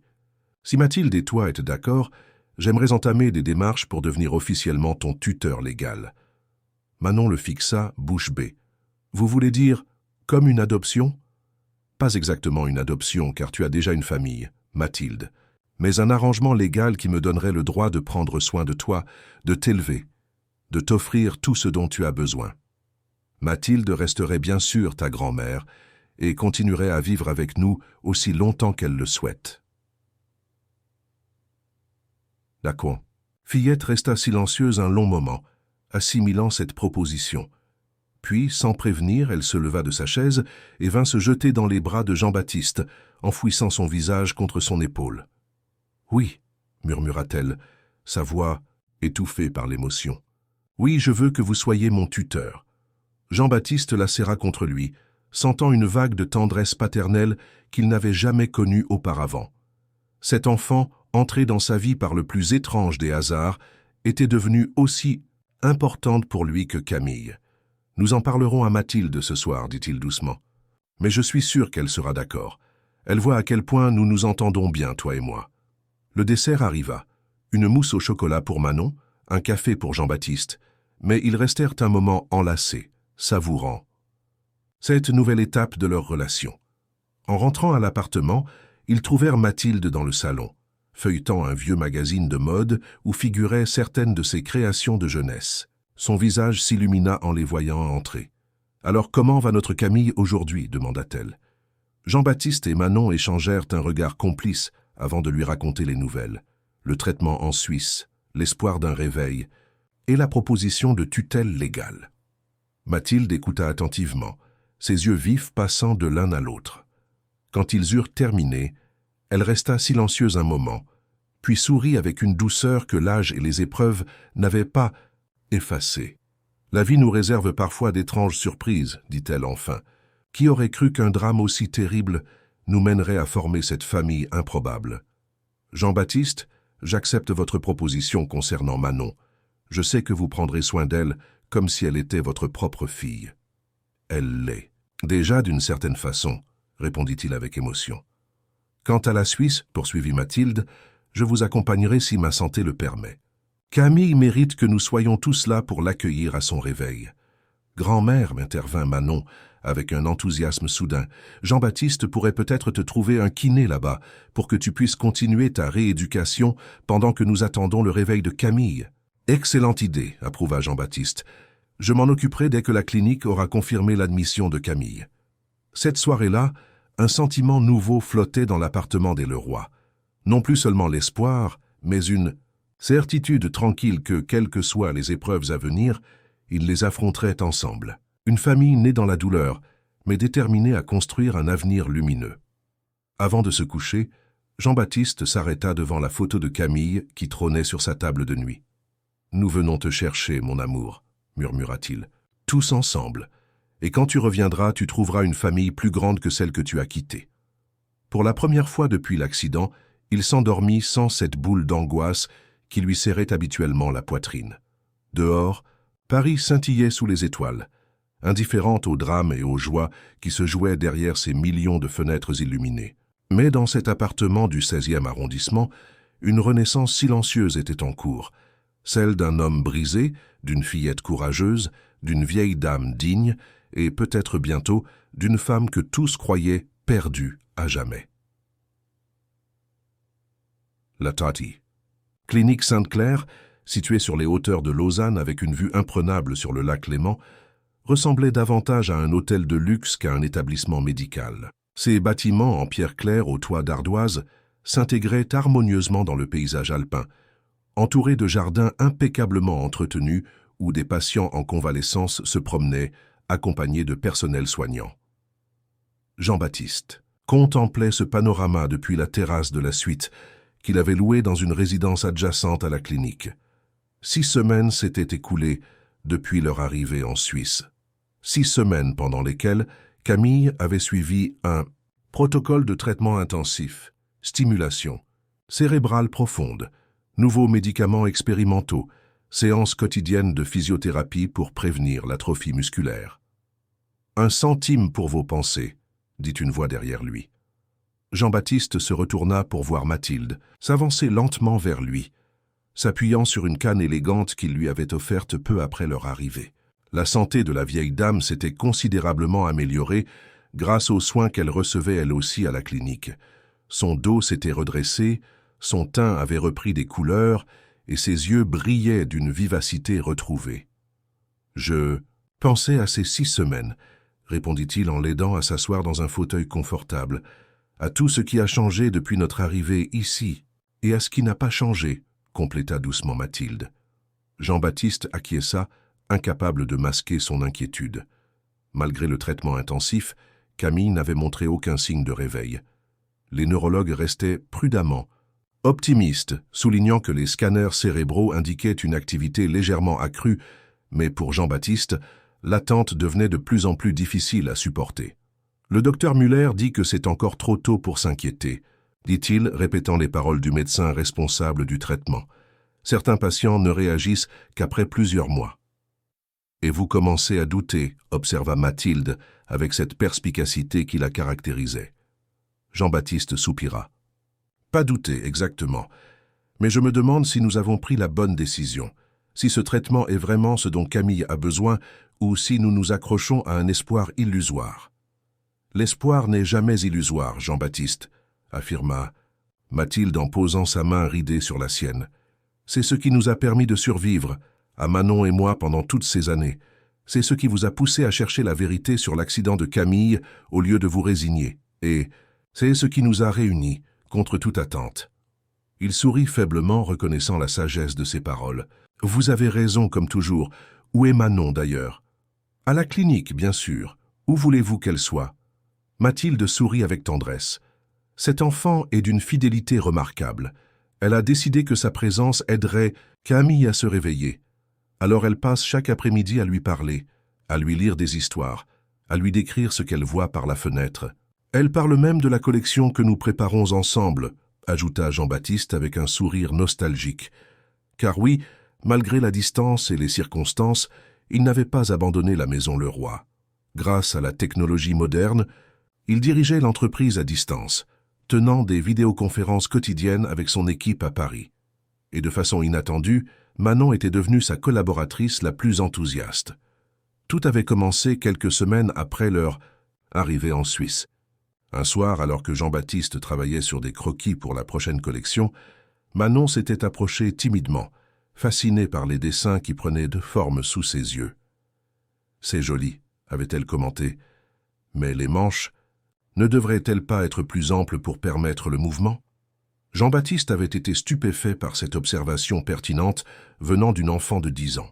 Il lui avait alors montré d'autres croquis, écoutant avec intérêt ses commentaires innocents, mais étonnamment justes. Peu à peu, cela était devenu leur rituel du soir.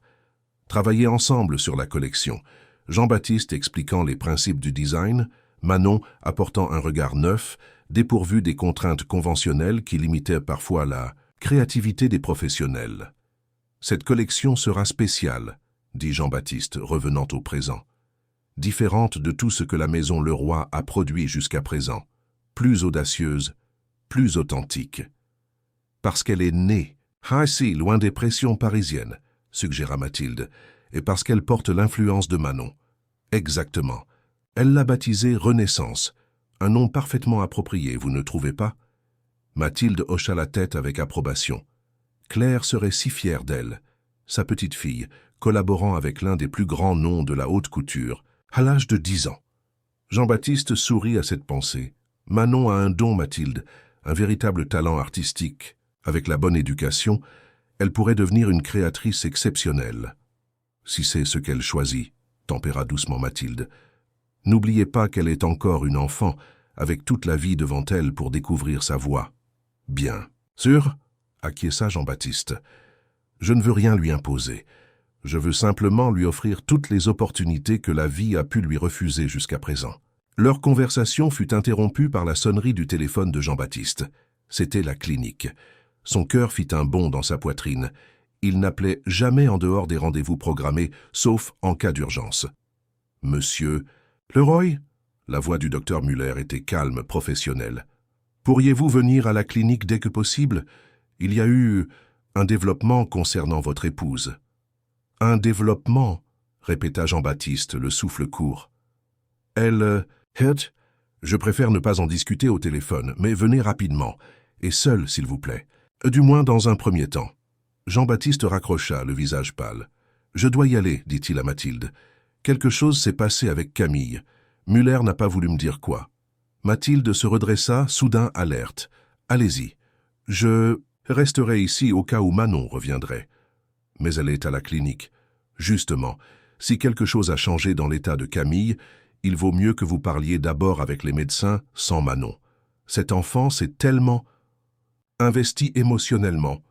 Jean-Baptiste comprit immédiatement.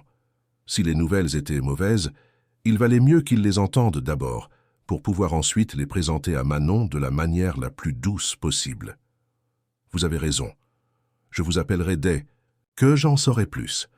Le trajet jusqu'à la clinique ne prit que quelques minutes, mais pour Jean-Baptiste ce fut une éternité. Son esprit oscillait entre espoir fou et crainte dévastatrice.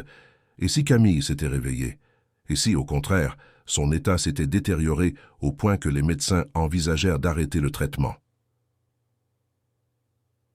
À la réception, on le dirigea immédiatement vers le bureau du docteur Muller plutôt que vers la chambre de Camille, ce qui accrut son anxiété. Le neurologue, un homme d'une 60aine d'années au visage serein encadré d'une barbe soigneusement taillée, l'accueillit avec une poignée de main ferme. « Monsieur Leroy, merci d'être venu si rapidement. Asseyez-vous, je vous en prie. » Jean-Baptiste s'exécuta, les mains légèrement tremblantes. « Docteur, que se passe-t-il? Est-ce que Camille va bien ?» Le médecin prit place derrière son bureau, joignant ses mains devant lui. « Monsieur Leroy, cet après-midi, pendant que Manon était avec Madame Leroy, quelque chose d'inattendu s'est produit.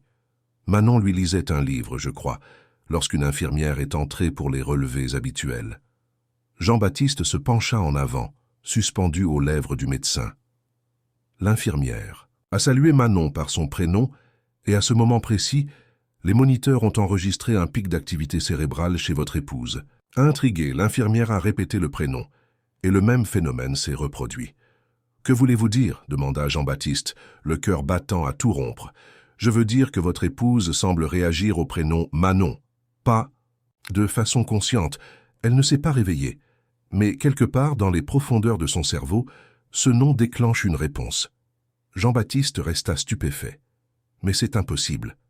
Camille n'a jamais connu Manon avant son accident. » Le docteur Muller haussa les sourcils, visiblement surpris par cette information. « Vraiment ? C'est intriguant. Nous avons naturellement supposé qu'il existait un lien émotionnel préexistant, étant donné le temps que la petite passe auprès d'elle et la façon dont elle lui parle. Manon n'est entrée dans nos vies qu'après l'accident, expliqua Jean-Baptiste. C'est elle qui m'a révélé la vérité sur ce qui était arrivé à Camille. Le médecin se frotta pensivement le menton. Fascinant. Dans ce cas, il est possible que Madame Leroy ait intégré la présence et la voix de Manon pendant ces semaines de traitement. Les patients dans son état peuvent parfois percevoir ce qui se passe autour d'eux, même s'ils ne peuvent pas interagir consciemment. « Où est Manon maintenant » demanda Jean-Baptiste. « Dans la salle d'attente avec l'infirmière. Elle était très excitée par ce qui s'est passé, comme vous pouvez l'imaginer. Nous avons pensé qu'il valait mieux vous parler d'abord pour évaluer la situation. Je veux la voir. Et Camille aussi, bien sûr. » Le docteur Muller acquiesça. « Bien sûr. Mais je dois vous préparer. Ce que nous avons observé est encourageant, mais ne signifie pas un réveil imminent. C'est un petit signe, pas encore un miracle. »« Je comprends, » assura Jean-Baptiste, même si au fond de lui, l'espoir s'était déjà enflammé comme une traînée de poudre. Ils quittèrent le bureau et se dirigèrent vers la salle d'attente où Manon les attendait, assise sagement mais trépignant visiblement d'impatience. Dès qu'elle aperçut Jean-Baptiste, elle bondit de sa chaise. « Jean-Baptiste, Camille a entendu mon nom. Elle m'a entendu. » Il s'agenouilla pour se mettre à sa hauteur, prenant ses petites mains dans les siennes. « Je sais, Manon. Le docteur vient de me l'expliquer. C'est une nouvelle formidable.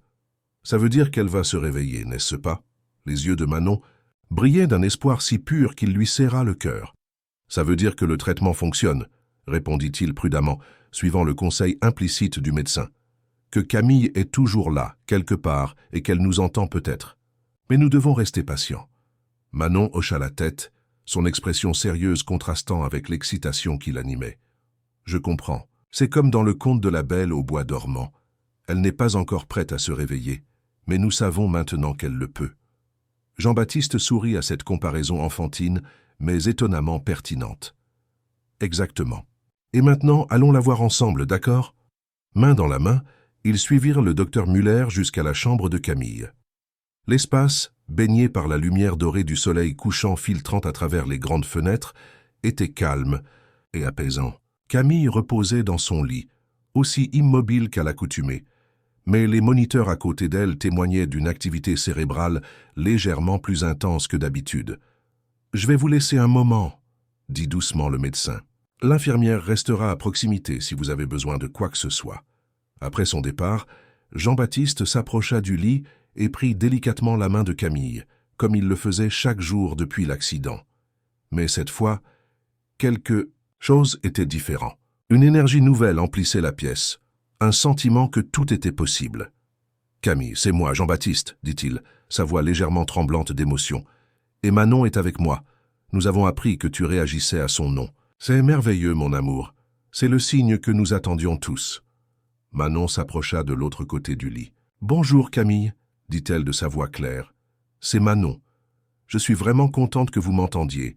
J'ai tellement de choses à vous raconter quand vous vous réveillerez. » Ils observèrent attentivement le visage de Camille, guettant le moindre frémissement, mais elle resta immobile. Cependant, sur l'écran du moniteur, une légère fluctuation se produisit lorsque Manon prononça son propre prénom. « Tu as vu ?» chuchota Jean-Baptiste, pointant l'écran. « Elle t'entend vraiment. » Manon hocha la tête, émerveillée. Puis, avec le naturel désarmant des enfants, elle commença à parler à Camille, comme si celle-ci pouvait lui répondre, lui racontant leur journée, les progrès de Mathilde, les dessins qu'elle avait faits. Jean-Baptiste l'observait profondément, ému par la connexion improbable entre cette petite fille et sa femme. Comment Camille, dans les profondeurs de son inconscient, avait-elle développé cette réponse spécifique au nom de Manon? Était-ce simplement la familiarité née des visites quotidiennes ou quelque chose de plus mystérieux? « Jean-Baptiste, » dit soudain Manon interrompant ses réflexions, « est-ce que vous pouvez appeler grand-mère? Elle devrait être ici aussi. Nous sommes une famille maintenant, tous les quatre. » Cette simple demande, formulée avec tant de naturel, lui noua la gorge. « Bien sûr, Manon, tu as raison, nous sommes une famille. » Il sortit son téléphone et appela Mathilde, lui expliquant brièvement la situation. La vieille dame promit de les rejoindre dès que possible, sa voix trahissant son émotion, malgré sa réserve habituelle. En raccrochant, Jean-Baptiste réalisa à quel point sa vie avait changé en quelques mois à peine. De l'homme brisé, isolé dans sa douleur, qu'il était devenu après l'accident de Camille, il s'était transformé en pilier d'une famille recomposée, unie par les épreuves et l'espoir. Et maintenant, ce premier signe de Camille, aussi ténu soit-il, venait compléter ce tableau improbable. « Manon, » dit-il doucement. « Je voulais attendre notre retour à Paris pour te le dire, mais je crois que c'est le bon moment. Les démarches pour ma tutelle légale sont terminées. Les papiers sont arrivés hier. » Les yeux de la fillette s'écarquillèrent. « Vraiment? C'est officiel? » ?»« Oui, c'est officiel. Légalement, je suis maintenant responsable de toi, en complément de Mathilde. Tu fais partie de notre famille, pour toujours. » Manon contourna le lit et se jeta dans ses bras, le serrant avec une force surprenante pour sa petite taille. « Je suis si heureuse, » murmura-t-elle contre son épaule. « Moi aussi, Manon, moi aussi. » Ils restèrent ainsi enlacés un long moment, jusqu'à ce qu'un léger bruit les fasse sursauter. Un bip différent sur l'un des moniteurs. Ils se tournèrent vers Camille. Rien n'avait visiblement changé, mais l'écran montrait une nouvelle fluctuation dans son activité cérébrale. « Elle nous entend », chuchota Manon, avec une conviction absolue. « Elle sait que nous sommes une famille maintenant. » Jean-Baptiste ne répondit pas, trop ému pour parler. Il se contenta de serrer Manon contre lui d'une main, tandis que l'autre tenait toujours celle de Camille.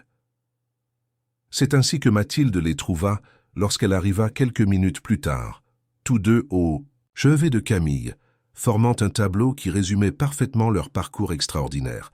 La vieille dame s'avança lentement, s'appuyant sur sa canne, et vint compléter ce cercle familial en posant une main sur l'épaule de Jean-Baptiste et l'autre sur celle de Manon. « Nous voilà tous réunis, dit-elle simplement. Comme il se doit.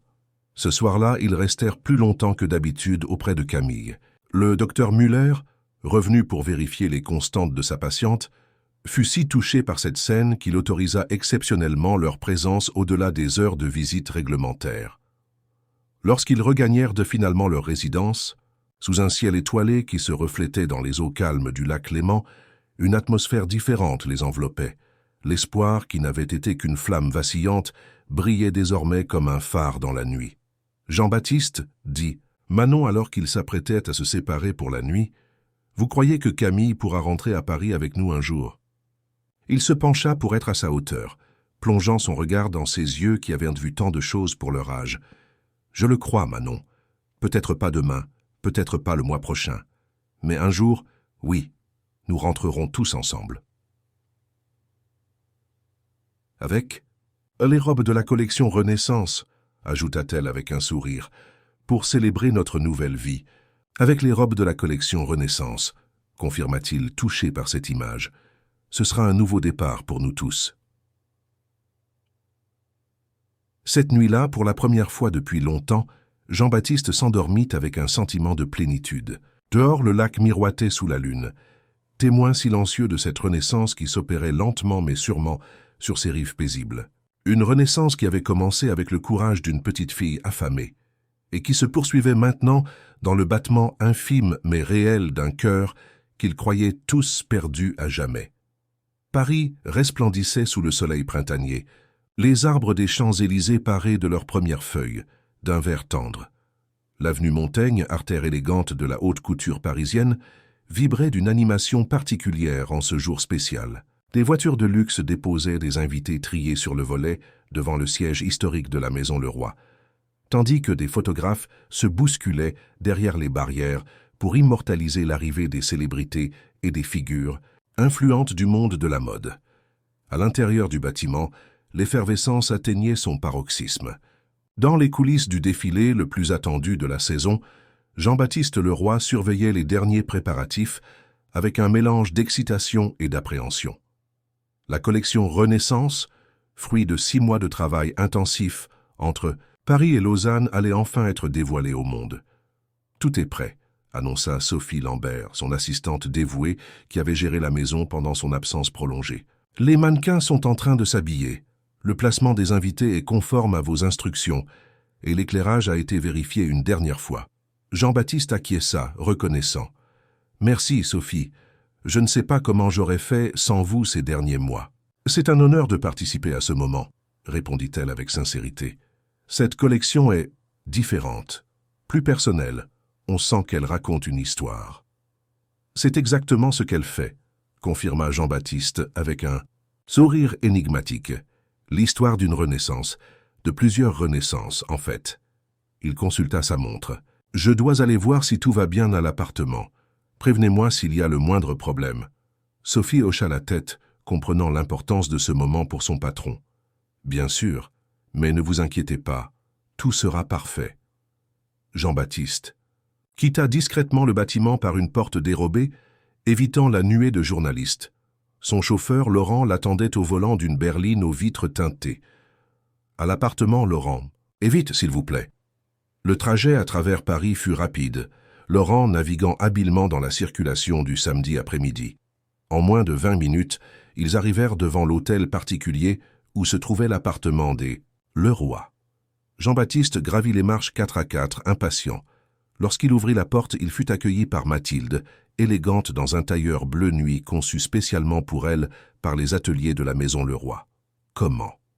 Va-t-elle » demanda-t-il immédiatement. Le visage de Mathilde s'illumina d'un sourire. « Allez voir par vous-même. Elles sont dans la chambre principale. » Jean-Baptiste traversa l'appartement d'un pas pressé, le cœur battant. Il s'arrêta un instant devant la porte de la chambre, prit une profonde inspiration, puis frappa doucement avant d'entrer. La scène qui l'accueillit lui coupa le souffle. Assise devant la coiffeuse, Camille Leroy était en train de se faire coiffer par une maquilleuse professionnelle. Dans le miroir, son regard croisa celui de Jean-Baptiste, et son visage s'illumina d'un sourire qui, bien que légèrement asymétrique, était le plus beau qu'il ait jamais vu. « Jean-Baptiste », prononça-t-elle, sa voix encore un peu hésitante, mais infiniment précieuse à ses oreilles. « Tu es rentré. »« Je ne pouvais pas rester loin de toi plus longtemps, » répondit-il en s'approchant pour l'embrasser tendrement sur le front. « Comment te sens-tu ?»« Nerveuse, » admit-elle, « mais prête. Je veux être là aujourd'hui. C'est important. » Jean-Baptiste caressa doucement sa joue, émerveillé par le miracle qui s'était produit dans leur vie. 8 mois après cette première réaction au nom de Manon dans la clinique suisse, Camille avait fait des progrès que même les médecins les plus optimistes n'auraient osé prédire. Son réveil avait été progressif, d'abord des mouvements oculaires, puis de légers mouvements des doigts, et enfin un jour inoubliable de décembre, ses premiers mots. « Manon », avait-elle murmuré, ouvrant les yeux pour la première fois en plus d'1 an. La rééducation avait été et restait un défi quotidien. Camille avait dû réapprendre à parler, à marcher, à effectuer les gestes du quotidien. Sa motricité fine était encore affectée, et une légère faiblesse persistait du côté gauche de son corps. Mais sa détermination et son courage, soutenus par l'amour indéfectible de sa famille recomposée, avaient accompli des miracles. « Où est Manon ?» demanda Jean-Baptiste, remarquant l'absence de la fillette. « Dans sa chambre, avec sa propre équipe de maquillage, » répondit Camille avec un sourire complice. « Elle prend son rôle très au sérieux. »« Elle a travaillé dur pour ce jour, » reconnut Jean-Baptiste. « Cette collection est autant la sienne que la mienne. » Il laissa Camille terminer ses préparatifs et se dirigea vers la chambre de Manon. La porte était entr'ouverte, laissant échapper le son de rires joyeux. Il frappa légèrement et passa la tête dans l'entrebâillement. Manon, assise sur un tabouret haut, se faisait coiffer par une jeune assistante des studios Leroy. À 11 ans, avec sa silhouette élancée et son visage qui commençait à perdre ses rondeurs enfantines, elle ressemblait de plus en plus à sa mère, Claire, du moins d'après les photos que Mathilde avait partagées avec eux. « Jean-Baptiste » s'exclama-t-elle en le voyant. « Regardez ma coiffure. Amélie fait un chignon tressé comme celui des mannequins de la collection. »« Tu es magnifique » approuva-t-il, sincèrement impressionné. Une vraie petite créatrice de mode. Manon rougit, de plaisir à ce compliment. « Est-ce que tout est prêt au studio? Les robes sont bien installées? Et l'éclairage pour la finale ?» Jean-Baptiste sourit devant son professionnalisme précoce. « Tout est parfait, exactement comme nous l'avons planifié. Sophie a veillé aux moindres détails. »« Et Camille, elle se sent assez forte ?» Cette question, posée avec une inquiétude sincère, témoignait du lien profond qui s'était développé entre Manon et Camille. Depuis le réveil de cette dernière, elles étaient devenues inséparables, Manon accompagnant Camille à chaque séance de rééducation, l'encourageant dans les moments difficiles, célébrant chaque petit progrès comme une victoire majeure. « Elle est déterminée à être présente, » répondit Jean-Baptiste. « Tu la connais, une fois qu'elle a décidé quelque chose. Rien ne peut l'arrêter, » compléta Manon avec un sourire entendu, comme le jour où elle a insisté pour faire ses premiers pas seule dans le jardin de la clinique. Ce souvenir les fit sourire tous les deux. Camille, malgré les avertissements des médecins, avait un jour décidé qu'elle était prête à marcher sans aide. Elle avait fait 3 pas avant de chanceler, mais Jean-Baptiste et Manon l'avaient rattrapée juste à temps. Loin d'être découragée, elle avait ri aux éclats, déclarant que 3 pas aujourd'hui signifiait 30 pas demain. « Je vous laisse finir de vous préparer, » dit Jean-Baptiste. « Laurent viendra vous chercher dans 45 minutes. Camille, Mathilde et toi, vous arriverez ensemble par l'entrée principale. Je veux que tout le monde voie ma famille extraordinaire. »« Et vous ?» demanda Manon. « Je dois retourner au studio maintenant pour les derniers préparatifs. Je vous retrouverai juste avant le début du défilé. » Il embrassa Manon sur le front et retourna brièvement auprès de Camille pour lui dire « Au revoir ». En quittant l'appartement, il croisa Mathilde qui arrangeait un bouquet de fleurs fraîches dans le salon. « Tout se passe bien ?» demanda-t-elle. « Parfaitement », assura-t-il. « Je suis juste nerveux », compléta Mathilde avec un sourire compréhensif. C'est normal. Cette journée représente tellement pour vous tous. Jean-Baptiste acquiesça, reconnaissant envers cette femme qui était devenue comme une seconde mère pour lui. Pour nous tous, Mathilde. Vous compris, sans vous. Pas de grands discours maintenant, l'interrompit-elle gentiment. Gardez votre éloquence pour la presse. Allez, filez. Nous vous rejoindrons bientôt. De retour au studio, Jean-Baptiste fut immédiatement happé par l'agitation des derniers préparatifs. Les mannequins défilaient en sous-vêtements entre les portants. Les maquilleurs et coiffeurs s'affairaient. Les assistants couraient dans tous les sens avec des accessoires et des chaussures. « Monsieur le roi !» l'interpella un jeune homme de Psatinziendis, l'équipe technique. « Nous avons un problème avec la musique du final. » Jean-Baptiste le suivit jusqu'à la régie où un ingénieur du son s'efforçait de résoudre un problème technique. Pendant les 20 minutes qui suivirent, il se plongea dans la résolution de ce contretemps, heureux de cette distraction qui l'empêchait de trop penser à l'importance de ce jour. Car ce défilé n'était pas seulement la présentation d'une nouvelle collection. C'était la célébration d'un renouveau complet, celui de la Maison Leroy, bien sûr, mais surtout celui de leur famille, reconstituée contre toute attente à partir des fragments brisés de leur vie respective. Le problème de son résolu, Jean-Baptiste fit un dernier tour des coulisses, vérifiant chaque tenue, chaque accessoire, s'assurant que tout était conforme à sa vision et à celle de Manon, car la collection Renaissance portait indéniablement la marque de cette collaboration improbable entre un créateur aguerri et une enfant au talent brut mais indéniable. Les silhouettes étaient à la fois structurées et fluides, combinant la rigueur technique de Jean-Baptiste et la liberté créative de Manon. Les couleurs, inspirées des paysages suisses qui avaient été le théâtre de leur renaissance familiale, oscillaient entre bleu profond du lac Léman, vert tendre des prairies alpines et or chaleureux des couchers de soleil sur les montagnes. Mais l'élément le plus remarquable de la collection était peut-être les broderies qui ornaient chaque pièce. Des motifs délicats, représentant des fragments de souvenirs, exécutés avec une précision extraordinaire par Mathilde et une équipe de jeunes brodeuses qu'elle avait personnellement formées. Monsieur le roi, l'appela Sophie, le tirant de sa contemplation, votre famille vient d'arriver. Elles sont installées au premier rang, comme demandé. Jean-Baptiste sentit son cœur s'accélérer. Merci, Sophie. Je vais aller les saluer avant le début du défilé. En sortant des coulisses, il fut frappé par l'affluence dans la salle. Tous les sièges étaient occupés, et les allées latérales accueillaient des invités debout, prêts à immortaliser le défilé avec leur smartphone.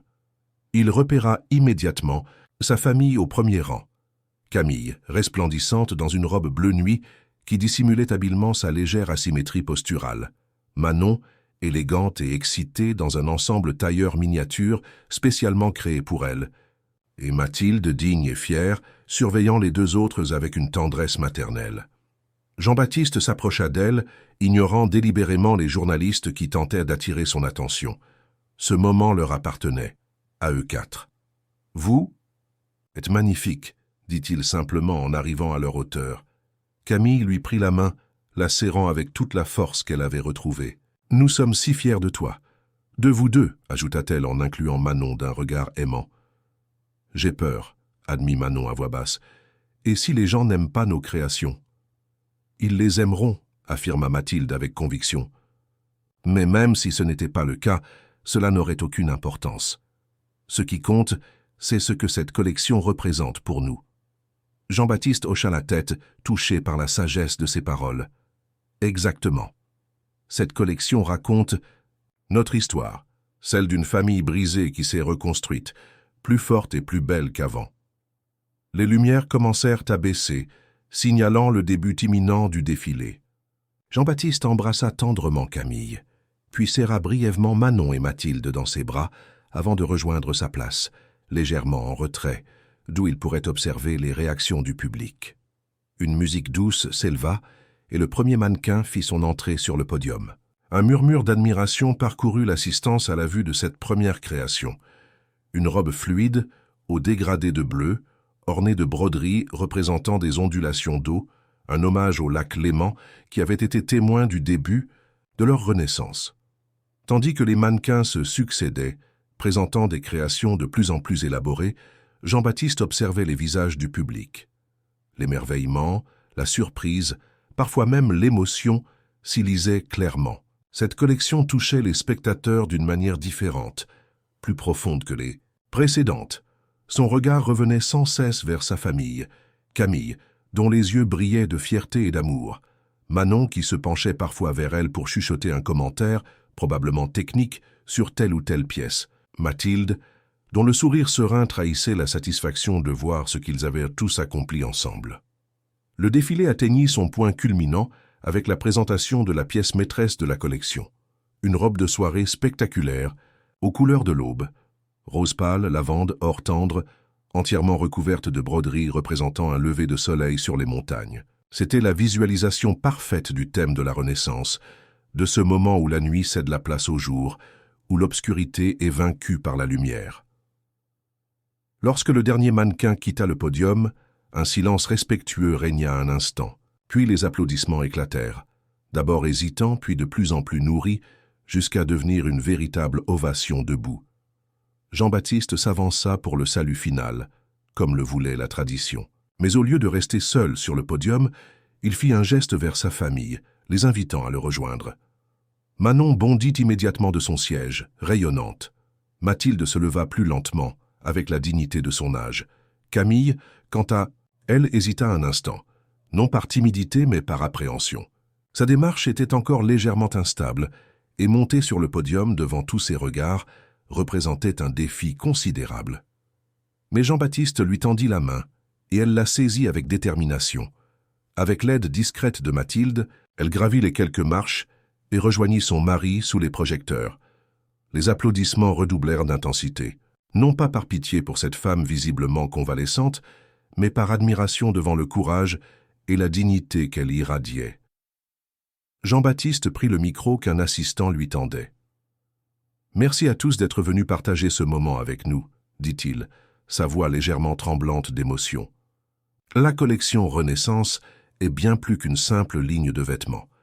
C'est le témoignage d'un voyage extraordinaire, d'une guérison qui a concerné non seulement ma femme, Camille, il lui serra tendrement la main, mais aussi notre famille tout entière. Il fit un pas de côté pour mettre Manon en avant. Cette collection n'aurait jamais vu le jour sans la créativité et le courage de cette jeune fille exceptionnelle. Manon Moreau, 11 ans, ma collaboratrice et, désormais, ma fille de cœur. Des murmures surpris parcoururent l'assistance. La plupart des invités ignoraient le rôle joué par cet enfant dans la création de la collection, et encore plus les circonstances extraordinaires qui avaient conduit à la formation de cette famille peu conventionnelle. Et bien sûr, poursuivit Jean-Baptiste en se tournant vers Mathilde, rien de tout cela n'aurait été possible sans la sagesse et le talent de Madame Mathilde Moreau, grand-mère de Manon et l'une des plus grandes brodeuses que la haute couture française ait connue. Les broderies que vous avez admirées aujourd'hui sont en grande partie son œuvre. Mathilde inclina légèrement la tête, acceptant cet hommage avec la modestie qui la caractérisait. La maison Leroy a toujours été une affaire de famille, conclut Jean-Baptiste, mais aujourd'hui, ce mot prend pour nous une dimension nouvelle et plus profonde, car nous avons appris que la famille n'est pas seulement une question de sang, mais de cœur, de courage et d'espoir partagé. Les applaudissements qui suivirent semblèrent ne jamais vouloir finir. Les photographes se pressaient devant le podium, immortalisant ce tableau peu conventionnel, le créateur de mode renommé, son épouse convalescente, la fillette prodige et la vieille dame au regard fier.